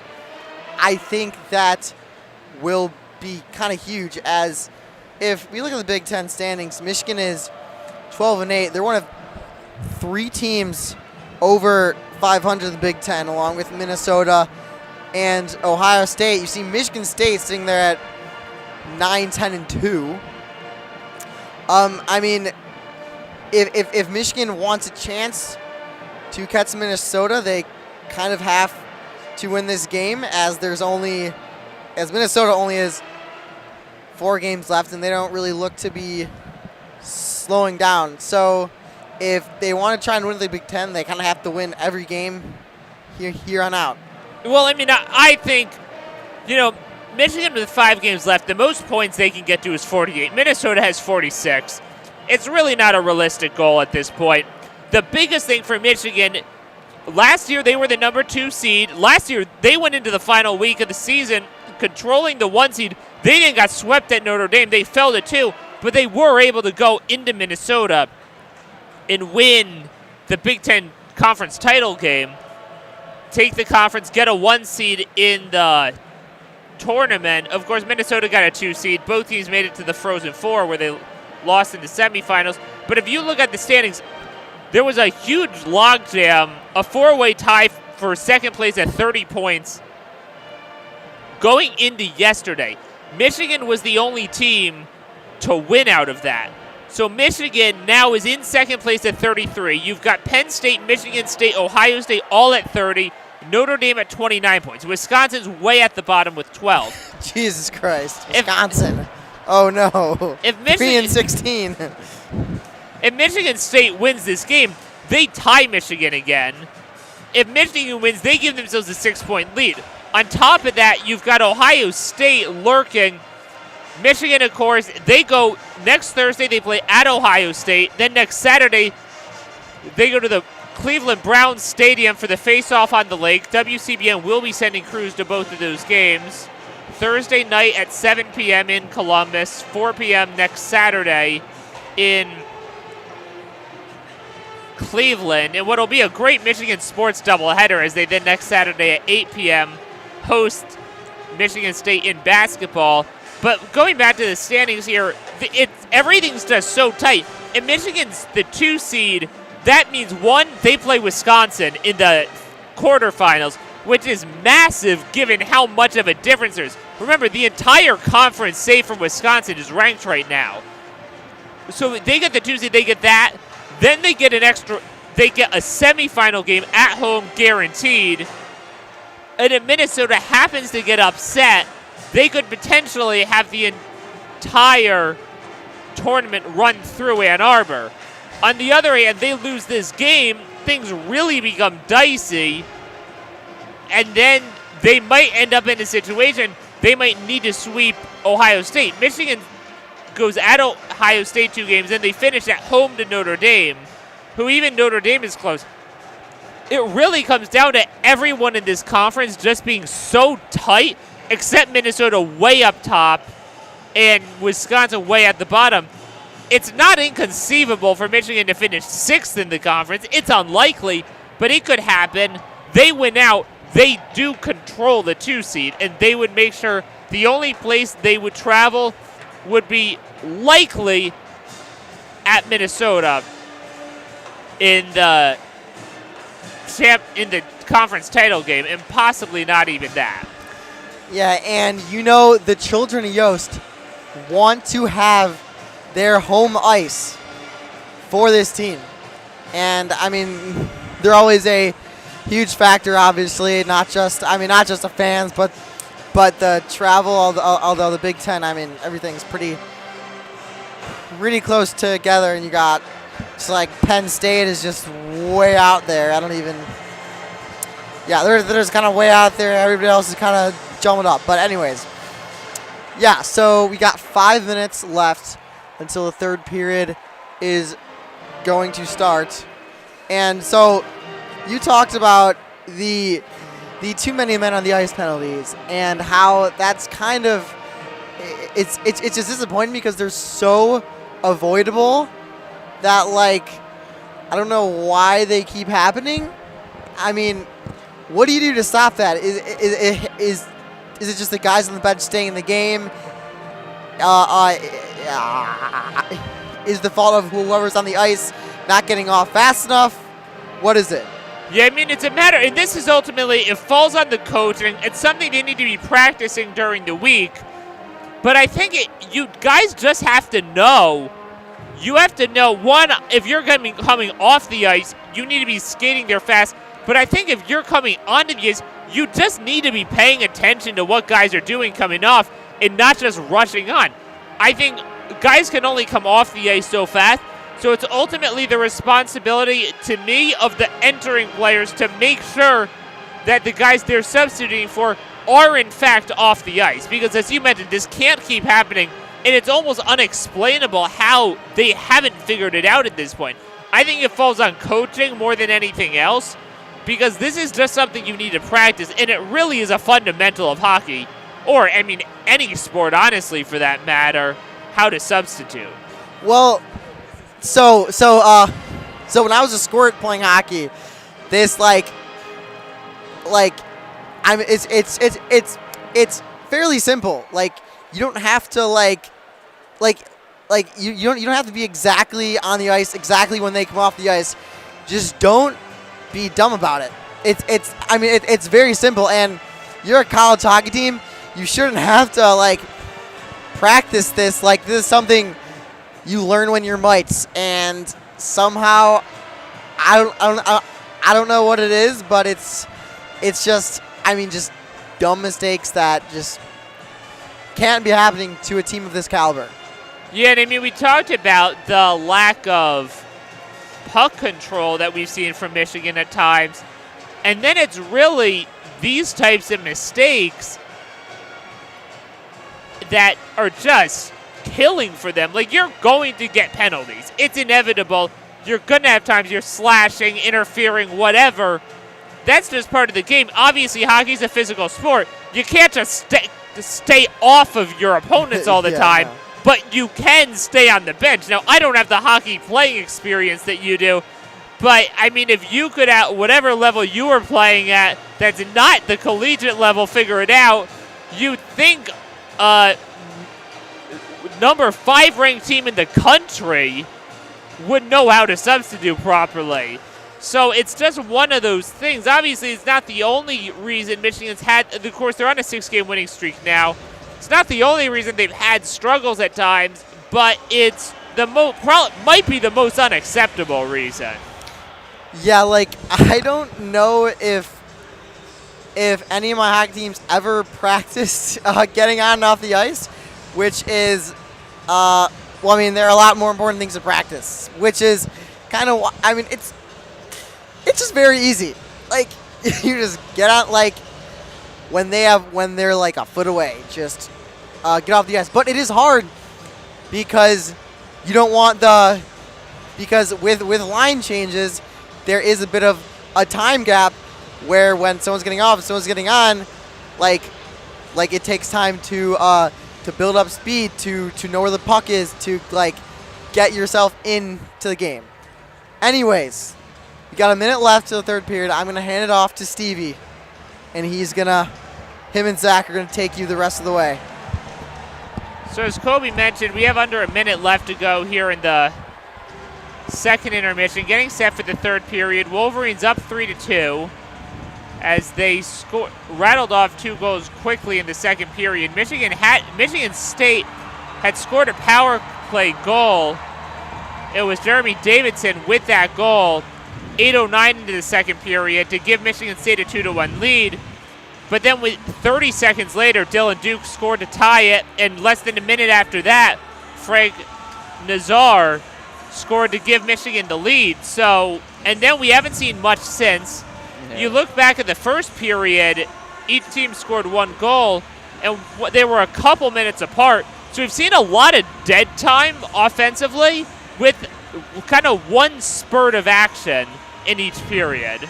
Yeah, and I think if you're the Wolverines, you kind of got to try to find that stroke of consistency and be able to put a lot of offensive zone pressure on consistently, because like you said, Zach, they've had these flurries, but they haven't been able to string together stuff. It's been discombobulated at times, and that's kind of taken the flow out of the game for the Wolverines. So Wolverines win the opening faceoff. They'll get it into the Michigan State zone, where St. Cyr will take control of it. Michigan State now has the puck. They'll take it out. It'll be Matt Basco. Michigan State now coming into the Michigan zone on the far side. Basco will have it back. He'll skate around. He'll pass it in a shot attempt by Carson Dorwar is blocked by Portillo. Michigan State still has the puck. They'll keep passing it around the back. They continue to pass it around, still looking for the right shot. No real effort to score. Now shot attempt goes wide. And a save by Eric Portillo. Yeah, what a save by Eric Portillo, as that slap shot came from the point, and it ricocheted right off of the end board and came right to a Michigan State player right on the doorstep, and he made a sprawling save. Wow, what a save that is. Yeah, Daniel Russell was right on the doorstep, thought he had an easy one, but Eric Portillo robs him with a blocker save there. Forgot to remind you that Michigan State did enter the third period with a power play, but there's under 10 seconds to go with it now. Michigan has the puck, control the puck in the neutral zone, so they should be able to kill this off without issue. Michigan State takes control back, but Michigan is now back at full strength. It'll be Dorwart with the puck. He'll come near the goal. Michigan will try to take it away, but Michigan State, it looks like, is going to get it back. But now Michigan will, in fact, take it away. It'll be on the near side. Michigan with the puck, as that was Kiernan who had it. Puck now back in the Michigan zone. It'll come out to the Michigan State zone, where Michigan State's going to take control of it. Victor Hurtig has it.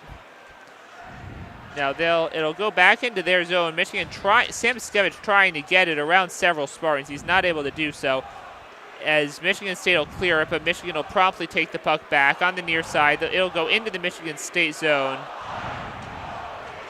And now Michigan State will take it right back. Neither team able to really get control. Now Michigan has it to stop it with a shot attempt from the near side that gets blocked and covered up by Dylan St. Cyr. First scoring opportunity for the Wolverines with 18:06 to go in the third period. The score remains 3-2 in favor of Michigan, and it'll be a face-off to Dylan St. Cyr's right in his own zone. And a good start to the period for the Wolverines, killing off that penalty. The only real chance was kind of off of a fluky rebound or a fluky bounce off the back or the end boards. Michigan will initially take it off the face-off, but unable to gain control. Now Michigan State will take it away. Jeremy Davidson will have it. Michigan will get it back into the Michigan State zone, but without any control. Michigan State now takes it into the Michigan zone. That's Eric Middendorf who has it. Michigan will take it away, but Michigan State will get it right back. Once again, neither team getting any sort of control. Michigan will get it into the neutral zone. Michigan State has it again. Now puck still in the neutral zone by the Michigan bench across the ice. Michigan will take it into the Michigan State zone, as that's Gavin Brindley who just kind of chucks it to the wall. Now Michigan State will clear it. Now they have the puck in the Michigan zone. They'll still have it along the near wall, and a long shot attempt goes wide. The shot from Michael Underwood. Puck now behind the goal. Michigan State still has it on the near side. And a potential shot attempt gets deflected. And another shot attempt, and Eric Portillo covers it up again. Another great play by Portillo to maintain this one-goal lead 3 minutes into the third period. Yeah, and that was a golden scoring opportunity for the Spartans, as it looked like Russell again had our initial shot was by Shouty, but the second chance was Russell again, and Portillo making another sprawling save to keep this a one-goal lead for the Wolverines. And another shot attempt gets stopped by Portillo once again. Dorwart with the shot. Puck goes into the Michigan State zone, but it'll be David Gucciardi who will have it for them. Goes along the far side into the Michigan zone. Michigan trying to come away with the puck, and it looks like they will be able to do so. That'll be Stephen Holtz with it. But Michigan State successfully keeping it in the Michigan zone without control of it, as they briefly have control, but a pass is going to be intercepted by Michigan. And now they will take it into the Michigan State zone. That was Halem who intercepted it. And now Michigan will make a line change. Now Michigan State's going to hit it across behind the Michigan goal. No icing, as the pass was deflected, I believe. Michigan will take it back into the neutral zone. Luke Hughes has it on the near side into the Michigan State zone, as TJ Hughes tried to get the puck. The Michigan State player, Christian Krieger, was in the way. Michigan still has the puck, as Hughes will try to get it back behind the end line, but cannot do so. Now Michigan State will clear it. Michigan will take it away in the neutral zone. Sam Iskevich had it. Michigan still has it in the Michigan State zone, as they'll line change and shoot it back to the back wall. TJ Hughes trying to get it, or trying to keep control, rather. He's not able to do so. A couple of Michigan State players are successfully able to take the puck away from him. Puck's now on the near wall as Michigan State is able to clear it into the neutral zone. Michigan takes it back. And now there's going to be a stoppage. Yeah. With 15:08 left to go in the third period. Wolverines still up 3-2. Yeah, Jake Karanen just a little eager to get that back into the offensive zone. Didn't let his line mates check up. But yeah, I'm liking what I'm seeing from the Wolverines early in this third period.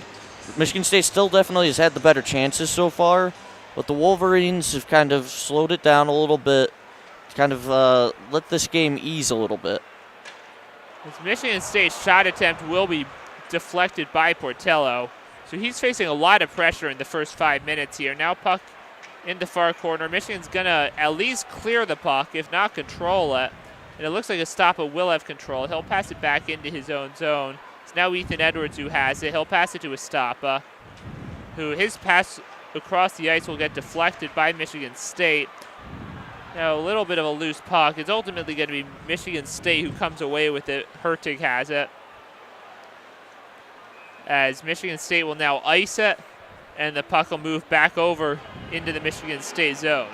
Yeah, and just kind of a little bit of a comedy of errors there as a pass by Hallam looked to go off of his own man, and then on Michigan State trying to dump and chase, re-enter or off of a line change, Moeller just missed the puck trying to tap it in, so it'll be icing for an offensive zone draw for the Wolverines. Michigan comes away with the face-off, but a shot attempt by Hallam gets deflected by Michigan State.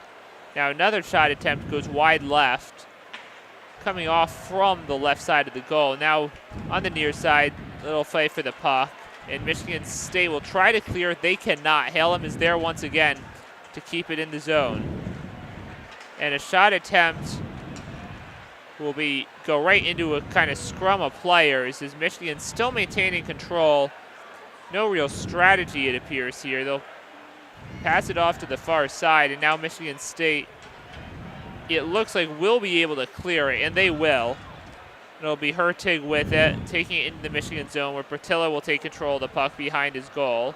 Michigan has it back, and they'll skate up into the neutral zone. On the far side, they'll come up the middle into the Michigan State zone, and shot attempt gets gloved by St. Cyr. That was Sam Iskevich just coming up on the left side of the goal, shooting across to his left.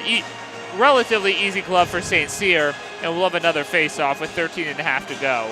Yeah, not gonna beat a goalie of St. Cyr's quality with no screen, just kind of with a nice little poke to the glove side. Michigan wins the face-off. Luke Hughes with the puck. Sam Iskevich has it now. Pass gets deflected by Michigan State player, goes into the net. Wolverines up 3-2. 13:18 left to go. We'll have another face-off in the Michigan State zone. Wolverines looking for a series sweep here after a 4-2 win in East Lansing in a very contentious game last night. Haven't seen the same level of physicality yet so far tonight. Michigan State will come away with the puck and take it into the neutral zone. Now they'll take it into the Michigan zone, and Portillo gets another save as Dorwart had a shot attempt that Portillo knocks away. Michigan will clear it. Michigan State has control, but they'll have to reset. And they'll shoot it into the Michigan zone. Puck rebounds back into the neutral zone. Who will come away with it? It is Michigan. Scoring opportunity, but not a very good angle for TJ Hughes. And now, after the play stopped, looked like a little bit of physicality. See if anything's called. Just not a great angle for Hughes, trying to come in from the corner, and not a terribly difficult save once again for St. Cyr. Yeah, and Hughes was trying to, once he got St. Cyr down on the ground, he tried to squeeze it around the crease and find somebody on that back door for a tap-in, but St. Cyr covered his net well and made that look routine. Crowd seemed to get excited when there was a little pushing and shoving after the whistle, but nothing came of it. So we'll have another face-off in the Spartan zone, and they'll come away with it. They'll clear it into the Michigan zone. Wolverines have it back. Wolverines will take it into the neutral zone, now into the Michigan State zone. And Spartans will have control right now as they try to clear it. Wolverines will stop it as the stopper briefly gets control. Now it goes into the neutral zone. A potential scoring opportunity for the Spartans as the puck goes behind the Wolverines' goal. Michigan has it. Looks like Marcus Stoppa got his stick on it as the puck's back in the neutral zone. Once again in the Spartans' possession. They'll take it into the Michigan zone. That was Miroslav Muka. And now a whistle as I believe the penalty is going to be against Michigan State, as it looked like it was Frank Nazar who got knocked down, and it will be against Michigan State, David Gucciardi. Yeah. And maybe a ill-advised decision by Frank Nazar, kind of stick handling right in his own slot. Own defensive zone, but he gets away with it and benefits from it as Michigan will take that man advantage and look to put a little bit more of a cushion in between them and the Spartans. Yeah, big opportunity here for the Wolverines to actually really play offense and not just try to kill time.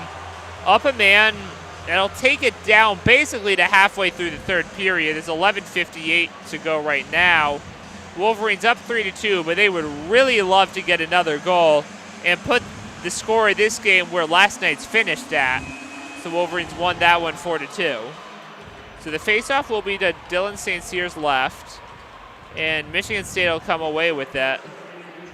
And ultimately, Justin Allen is just going to try to clear it. It doesn't get it that far. It's in the Michigan zone. So Luke Hughes will pass it back to Samoskevich, who will take it up. And a shot attempt, it looked like, from Ciccolini, but never really got his stick on it well. Now a collision between Samoskevich and Duke, and that'll allow Michigan State to take the puck away. Michigan will get it back. That's TJ Hughes. We'll pass it to Samoskevich. Now Luke Hughes with the puck. TJ Hughes in the near corner. Back to Luke Hughes, up the middle. Saved by St. Cyr as Hughes shot it from up the middle near the blue line. Michigan State tries to clear, cannot. Ciccolini has it. And so he'll get the puck in. And a shot attempt by Samoskevich goes high and wide right. Luke Hughes still has it. Back to Samoskevich on the far side. He comes in. And it looks like pass attempt went awry. TJ Hughes tried to keep the puck, but Michigan State will get their sticks on it, but Michigan's going to keep it in the zone. Shot attempt deflected by St. Cyr. Puck was loose, but did not go into the goal. Michigan still has control. 40 seconds left on the penalty, and it's going to go into the neutral zone. Both teams will make a line change. Wolverines will reset. They have it back. Another shot attempt saved from Brindley by St. Cyr. Luke Hughes still has it. Just under 30 seconds to go in the penalty. TJ Hughes with the puck. Back to Luke Hughes. Shot attempt gets covered up by St. Cyr. Wolverines have put some pressure on here as there's 21 seconds left in the penalty, but St. Cyr has been up to the challenge so far. Yeah, I mean, so far it's been great pressure from the Wolverines. I mean, the only real time that they looked out of sorts was when Duke and Samoskevich collided with each other accidentally. And that Samoskevich got through St. Cyr. I mean, he got enough on it to deflect it wide, but it was just kind of squirting past him, looking for any touch to just get into that net and make this a 4-2 game.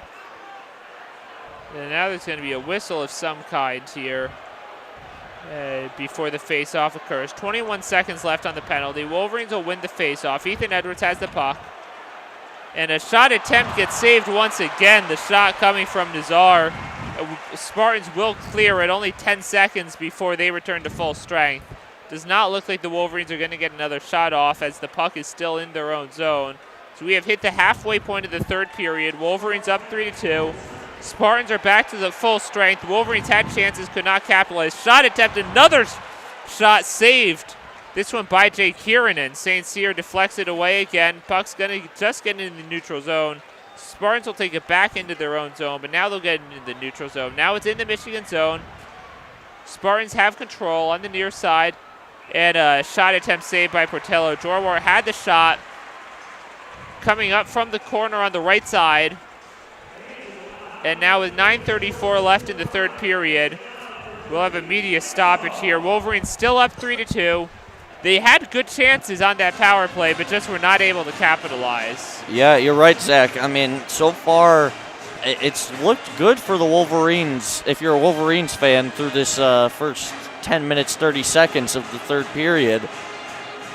They've been able to create some chances, albeit in the first little bit when they were on the penalty kill. They did give up some high danger scoring chances and were kind of saved by the heroics of Eric Portillo. But I mean, other than that, the Spartans really haven't gotten much going. The Wolverines, especially over these last four to 5 minutes, they've really been able to slow this game down and kind of generate the chances that I think they need to get that fourth goal and really put this game away. Because I don't think that this 3-2 lead is going to hold unless they can put another one past St. Cyr. Yeah, I mean, I think the obvious series to look at was that set in Minnesota 3 weeks ago, where Wolverines were up in the final few minutes both games, gave up a tying goal both times, lost one in overtime, won the second in overtime. And, of course, they got a series split there against the top team in the country now. But, obviously, they would have liked to sweep that series. And I agree with you, with the pressure put on Portillo at times, it's just a lot to ask for him to stand back there for another 10 minutes and not let another one through. Yeah, I think that's, I mean, and St. Cyr has been dangerous, living dangerously with some of these rebounds he's been giving up.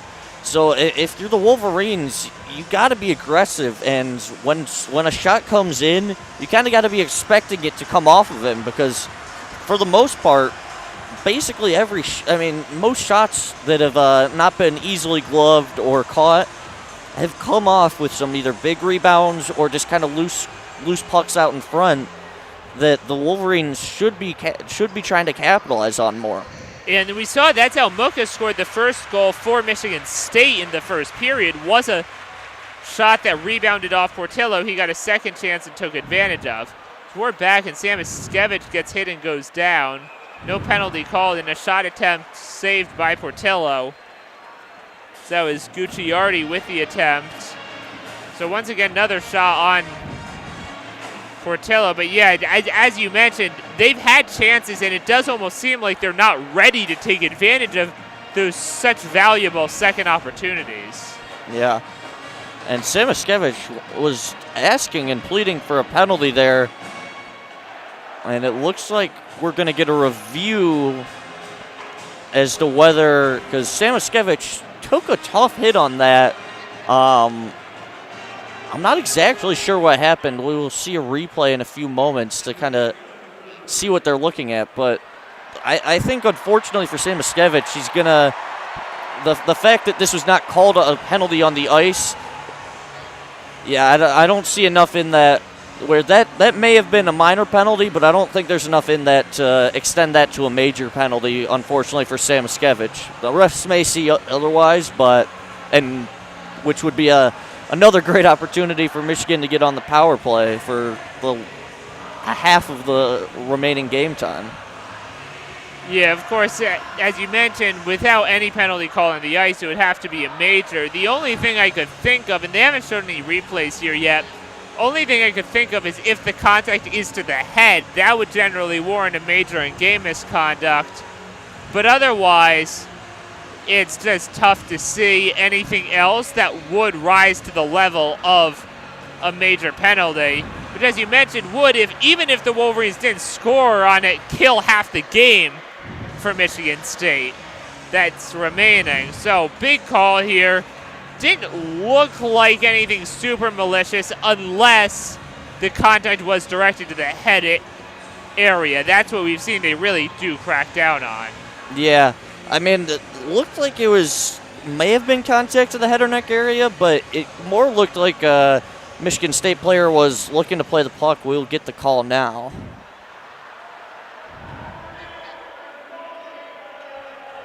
And there's no penalty calls. So Michigan loses the challenge, loses the timeout. May have been a worthy challenge by Michigan because it just would be such a massive call But then again, they have had, and I saw an article about it, I think yesterday, they've really had issues challenging play successfully, losing a lot of timeouts. I think before the Wisconsin series last weekend, they were on an over. So the faceoff is in the Michigan zone. Michigan State initially has it, but Michigan will come away with it and will clear it. Take it into the Michigan State zone. Goes to the back wall. Michigan State takes it right back. Just over 9 minutes to go. Wolverines lead 3-2 here in the third period. Michigan State will take it as Dorwart has it behind the Michigan goal, but Michigan will clear it. Michigan State will take it back in their own zone. That's Hertig. Michigan State will get the puck back into the Michigan zone. Not controlling it particularly well. Pass intercepted by Halem. He'll take it into the Michigan State zone, but Michigan State was able to get a stick on it as Krieger kind of just took it away. Yeah, nice play by Krieger to just lift a stick of Halem and disrupt any momentum he had. So Michigan has the puck now in their own zone. It's just kind of gone back and forth. As we're now hearing competing chants between the Wolverines and Spartans fans. With just over 8 minutes to go, Wolverines up by 1. Michigan State gets the puck into the Michigan zone, but Portillo will clear it out, not well particularly, as Michigan State is going to come away with control of the puck, but Estapa will take it away on a bad pass. He'll take it up the near wall into the Michigan State zone, kind of pass it around the wall, and now a pass from Michigan gets intercepted. Michigan State has the puck back, and a very long shot attempt from the neutral zone gets stopped by Portillo. Now another long shot attempt. Puck kind of bounced away a little as Portillo couldn't corral it, but once again does not go through. Fight for the puck behind the goal. 2 Michigan State guys, 1 for Michigan. But Michigan will come away with it. They'll clear it. And looks like this is not an icing situation. Michigan State does come away with it in their own zone. Puck now goes back to the back wall on the Michigan side. So puck's just going back and forth. And now there will be a stoppage with 7:17 to go in the third.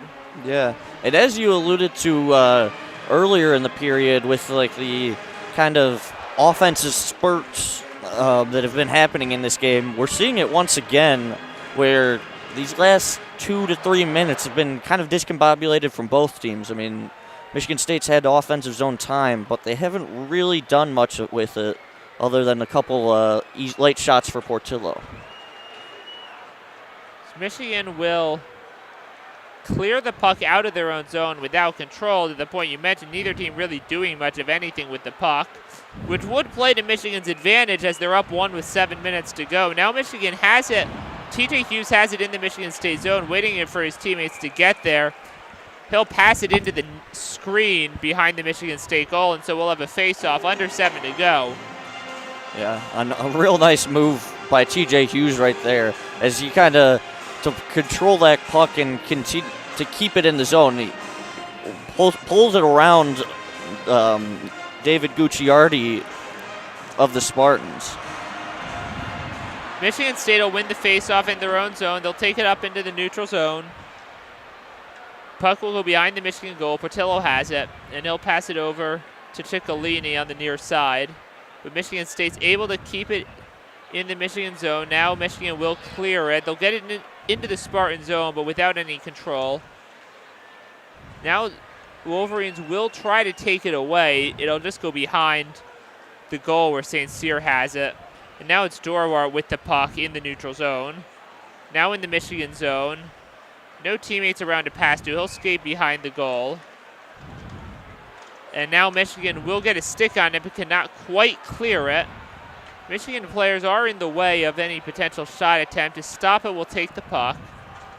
And he gets knocked down. Nothing called on the ice, but Michigan will have it. Brindley in the neutral zone, right up against the near wall. And now a Michigan State player gets knocked down. Michigan has it. Shot attempt gets gloved and saved as Nazar was skating away from the goal on the left side of Dylan St. Cyr. Shot it across his body, but gloved by St. Cyr. 5:48 to go. Wolverines still maintain a slim 3-2 margin. Yeah, and kind of a a series of sloppy plays from both teams leads to a chance for Frank Nazar, but St. Cyr didn't seem troubled by that one at all. He easily gloved it. Michigan still has the puck. Shot attempt goes wide right. And now Michigan's own shot will deflect off the wall all the way back into their own zone. So one forced error there. They'll have to reset. They get it into the Michigan State zone.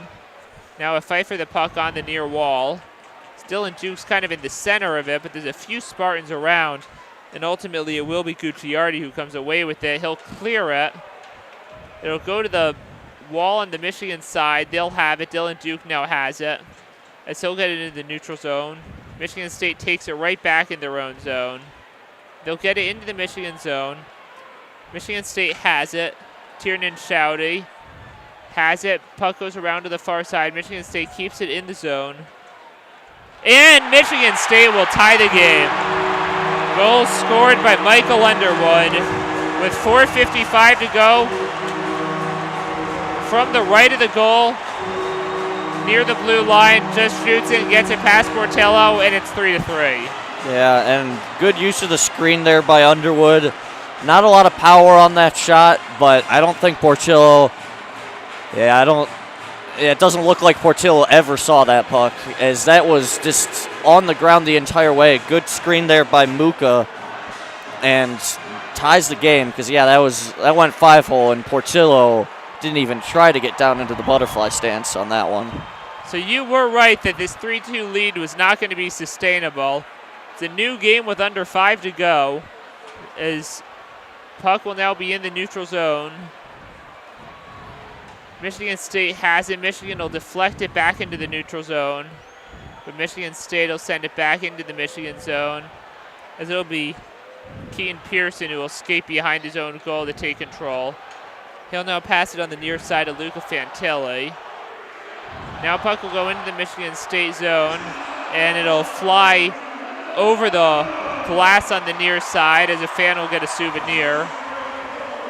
4:15 to go, 3-3 game. Wolverines won 4-2 last night, looking to sweep the series. Spartans looking for a split, as these teams are only 3 points apart in the Big Ten standings. Yeah, and I mean, just not a great scoring opportunity for the Spartans, but they just had the puck continually in the Michigan zone. Michigan unable to really sustain anything in the offensive zone for these past 5 minutes.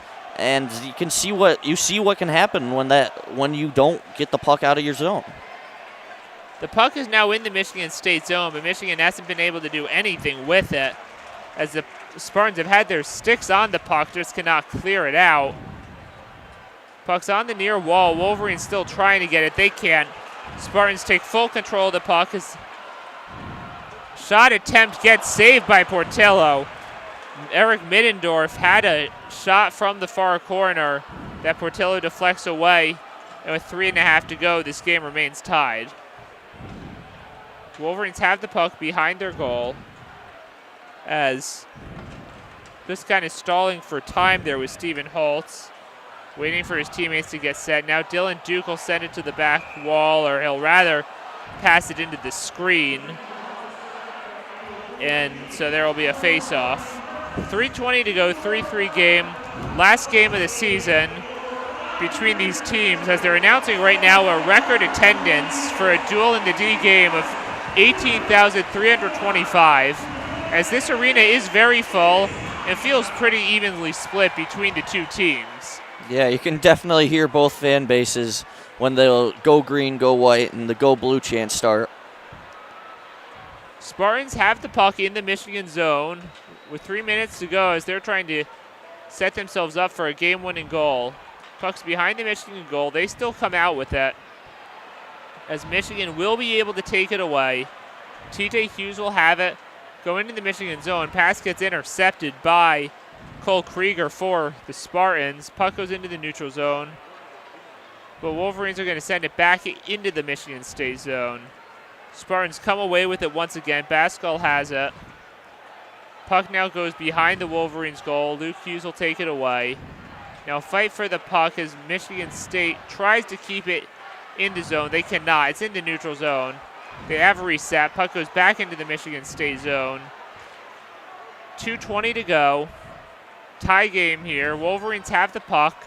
No real major scoring opportunities since that game-tying goal with just under 5 minutes left. Puck now goes across the ice into the Michigan State zone. Neither team with control. Michigan State will take it away. Dorwart has it. He comes up the middle on the far corner. Skates behind the Michigan goal. Luke Hughes putting pressure on him. Can't take it away. As pass went to Krieger. Then Michigan tried to get a stick on it, and now they will be able to, and they will clear it. But it looks like this might be an icing situation. They'll say Michigan State got to it too soon, so no icing. 1.5 left, tie game. Puck in the neutral zone. Michigan has it. They'll take it into the Michigan State zone. Estapa has it. Can he get a shot off? Not yet. He still has control. Michigan State will take it away, but they can't clear it. Michigan has it back. Holtz! Shot saved by St. Cyr. Wolverines still have it. Back to Holtz. Another shot. Gets stopped again. Had a couple chances, but they could not get it in. Puck into the neutral zone. Wolverines have to reset with a minute to go. Wolverines have it back. Luca Fantilli. And a pass gets stopped as he tried to get to Brinley, but there were 2 Spartans in the way. Ethan Edwards will keep it in the zone. And now there will be a stoppage. Yeah. Edwards trying to keep the puck in the offensive zone. Gets called for a hand pass as he went up high to try and grab it and kind of deflected it right down to one of his line mates. So the faceoff will be in the neutral zone on the Michigan State side, on the far side from their bench, near side up here in the booth. 46 seconds to go. Puck goes into the Michigan zone, but it's going to be an icing call. So with 44.3 left on the clock in regulation, it'll come back for a face-off in the Michigan State zone. Looks like it's going to be to the left side of Dylan St. Cyr. Wolverines looking for a game-winning chance. Of course, only way for them to get 3 points out of this is if they win in regulation. Wolverines have it. Shot attempt goes high and into the screen. So very quick shot attempt from Luke Hughes. But into the screen it goes, and with 40.9, we'll have another face-off. Yeah. Game has become very choppy as of late. A lot of whistles, a lot of stop and start action. And the Wolverines have looked better since the goal, much better. A lot more offensive zone time, which is good, but unable to get anything out of it. Wolverines still have the puck in the Michigan State zone. They win the faceoff. Shot attempt gets saved. Shot from Hughes. Duke has it now. Pass back to Hughes. Skating around center ice. Shot attempt from Hughes gets pushed away again by St. Cyr. Spartans are going to clear it. Into the Michigan zone. 20 seconds to go. Puck's in the neutral zone. Spartans have control. Dorwart has it. He takes it in the Michigan zone. Michigan's going to try to take it away. They cannot. Michigan with a shot attempt, and it's saved by Portillo. As Krieger had the shot attempt, 9.7 seconds left on the clock. Portillo covers it up. We'll have a face-off less than 10 seconds away from heading to overtime in what would be the Wolverines' 5th overtime game of the year. Yeah, and that took a nasty deflection on the way through. I believe might have been off of TJ Hughes, actually, that deflection came.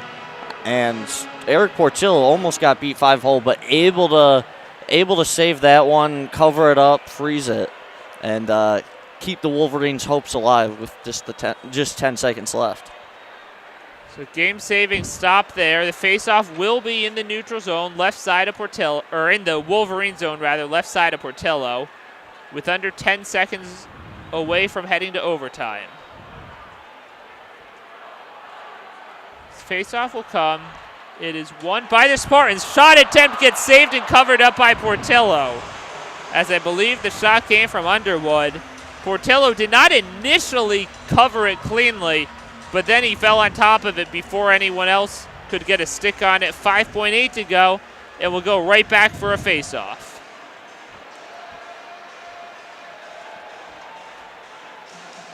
Under 6 seconds.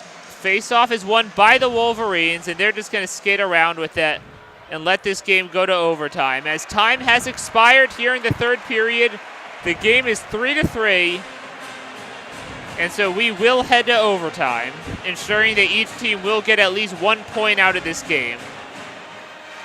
Yeah, and if you're the Wolverines, it's been a tough, hard-fought game thus far, but you got to be a little bit disappointed. Yet another late lead. Zach, you talked about it with the series at Minnesota a couple weeks ago, how they just weren't able to maintain those late leads, and here we see it biting them again as yet another overtime game for the Wolverines. I mean, I think that this has got to favor Michigan with a little more open ice, the 3v3 nature, guys like Luke Hughes being able to use that long reach and that skating ability to kind of get more high-quality opportunities.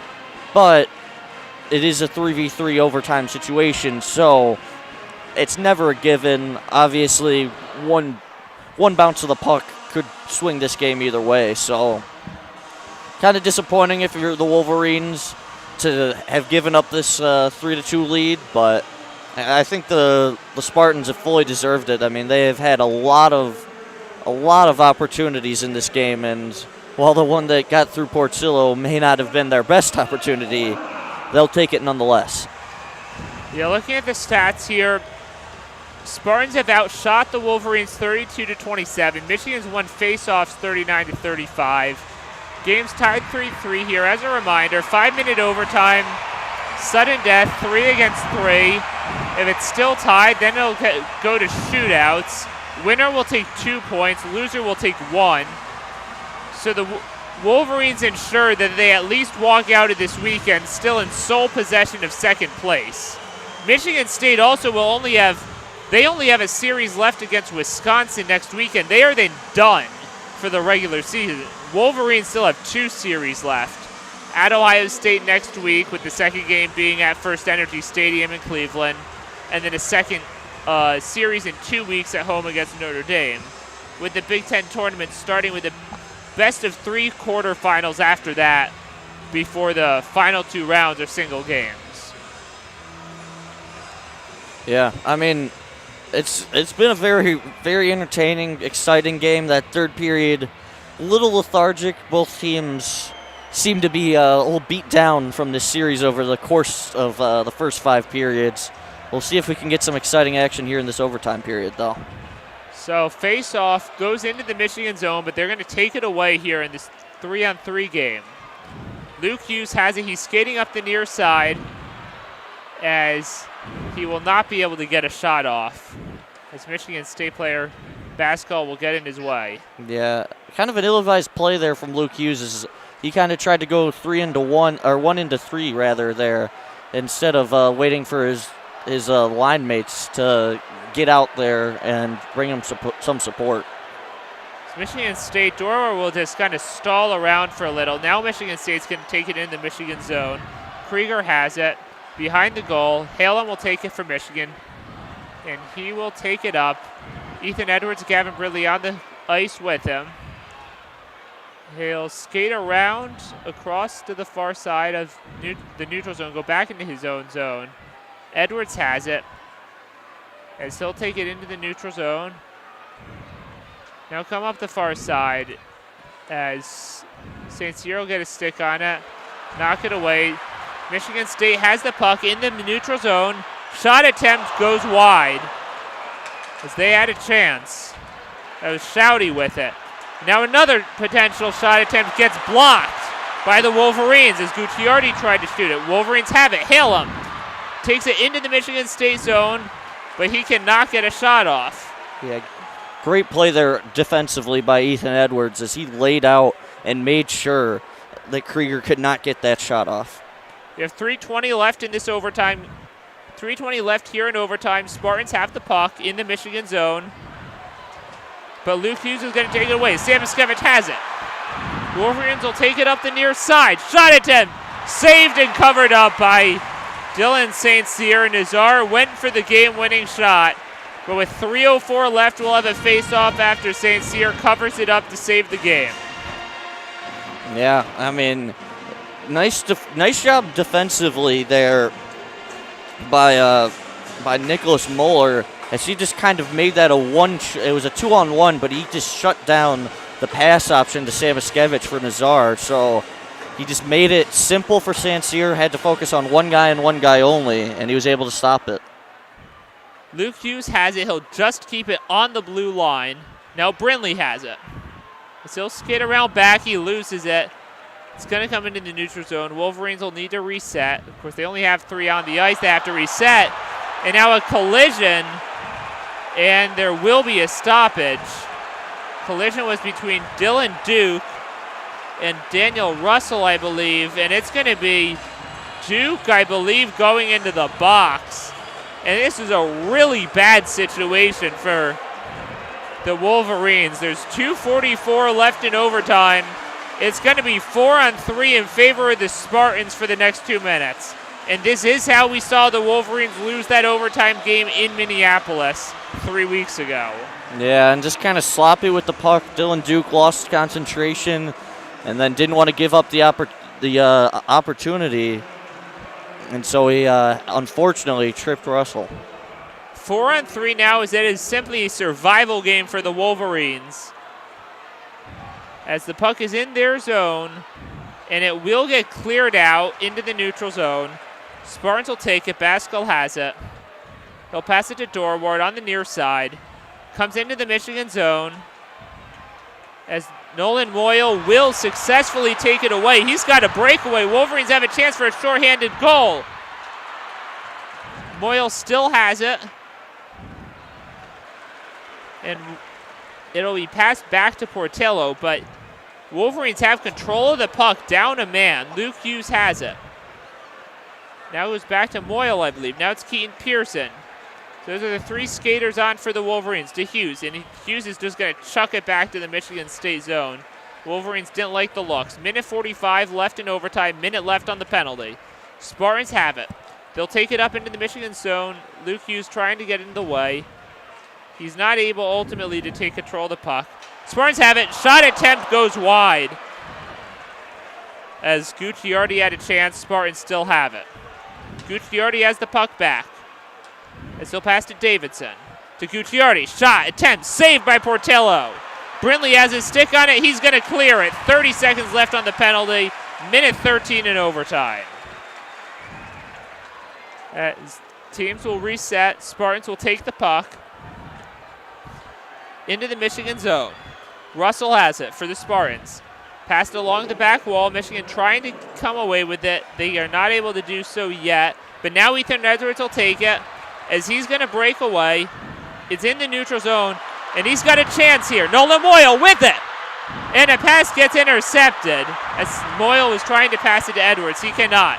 But Wolverines are at full strength. It's now a 4v4 until the next whistle. Duke will come out of the box, go to the bench. Spartans have it. 34 seconds left in overtime. And it looks like the Spartans may be content with just taking this to a shootout. And now it looks like they will take it up. Wolverines have the puck in the neutral zone. 20 seconds to go. Wolverines still have it. Still in the neutral zone. Samaskevich will now get the puck into Spartan zone. As we count down to 10 seconds, shot attempt goes wide left for the Wolverines. Not able to capitalize there, as that was Nazar. Couple seconds left, another shot from Kim, and Wolverines score! With the last shot of the game, Karanen sends it off the boards, and the rebound comes right out to Luke Hughes, and he puts it home to win it. Wow, what a finish here at Little Caesars Arena. And they're probably going to need to review it to check the time. But as things stand, this is a game-winning goal. There is no time showing on the clock. They'll show the replay. And yeah, that goal will stand as it crosses the line with 0.5 seconds left on the clock. You do not see that very often in hockey. A buzzer beater from Luke Hughes gets the rebound. We saw the Spartans with a chance early in the third period, very similar, a slap shot that comes right off the boards and right to one of their players. Eric Portillo was able to rob the Spartans that time but not this time for St. Cyr as Luke Hughes puts it away and wins this game for the Wolverines. I had personally resigned, as we'll get the official call right here.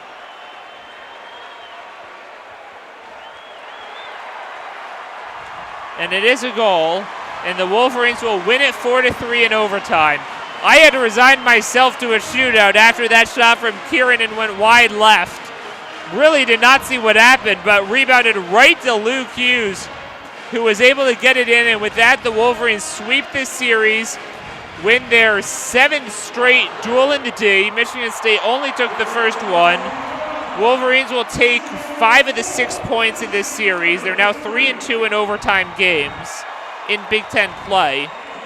Yeah, and the hot streak continues for the Wolverines. That's 7 straight wins now.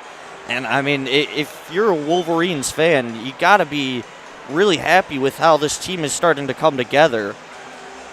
Yeah, absolutely. I mean, you go back to this streak started with that overtime win in Minnesota, and at the time, it was still frustrating. It could have been a regulation win. They blew the game late, but it was more relief than anything else, I think. They still hadn't, to that point, swept a Big Ten series all season. They had only one time won the first game of a series, and it was just a relief they could take 1 game out of 4 against Minnesota on the year. Then they had that very important sweep against Penn State, including the 4-goal game from Adam Fantilli to complete the 5-4 comeback win in the second game. Then a relatively easy series against Wisconsin last weekend, and a huge sweep of their rivals as they maintain firm control of second place in the Big Ten before heading to Columbus next Thursday night. Yeah, I mean, great result for the Wolverines. Gotta say, I mean, this game has played out kind of exactly how the score indicated. Wolverines may have had a little bit of the better chances, but this was a neck-and-neck game until the bitter end. And the Wolverines eking it out at the last possible second with less than a second left on the clock. And the officials, maybe that goal went in with 0.4 seconds left. Officials not even caring to put time back on the clock. It looks like we do have some discussion from the officials as they haven't left the ice, but the Spartans team has left the ice. Wolverines are still celebrating. Yeah, I mean, and anyway, any face-off at center ice is just gonna be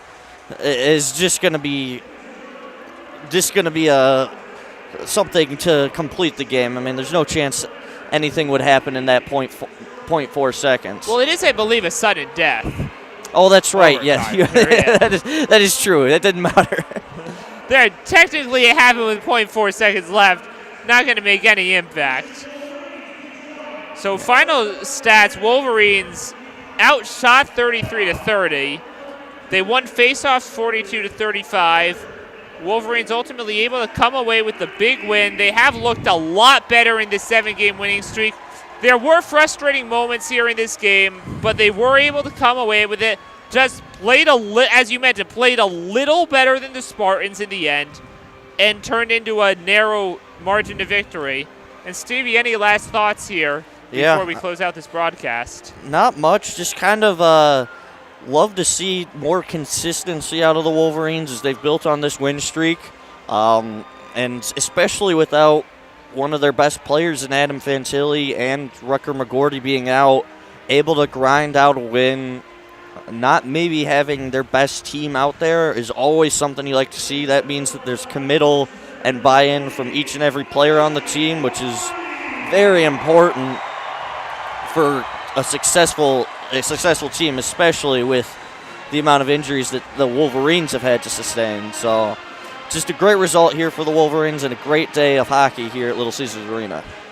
Wolverines are celebrating with the trophy that they will hold on to once again. Final score 4-3 in favor of the Wolverines as they win it with under a second to go in overtime to sweep the series, take 3 out of 4 on the season against Michigan State, and they will be back in action next Thursday night in Columbus, Ohio, to take on the Buckeyes in yet another rivalry match. WCBN will have coverage of that along with their game in Cleveland for the face-off on the lake next Saturday. I think that's about all we have here. I'm Zachary Linder along with Stevie McGregor and Kobe Siegel, who was on the call for the first 2 periods. This is Michigan Hockey on WCBN Sports. Have a great rest of your night, and as always, go Blue.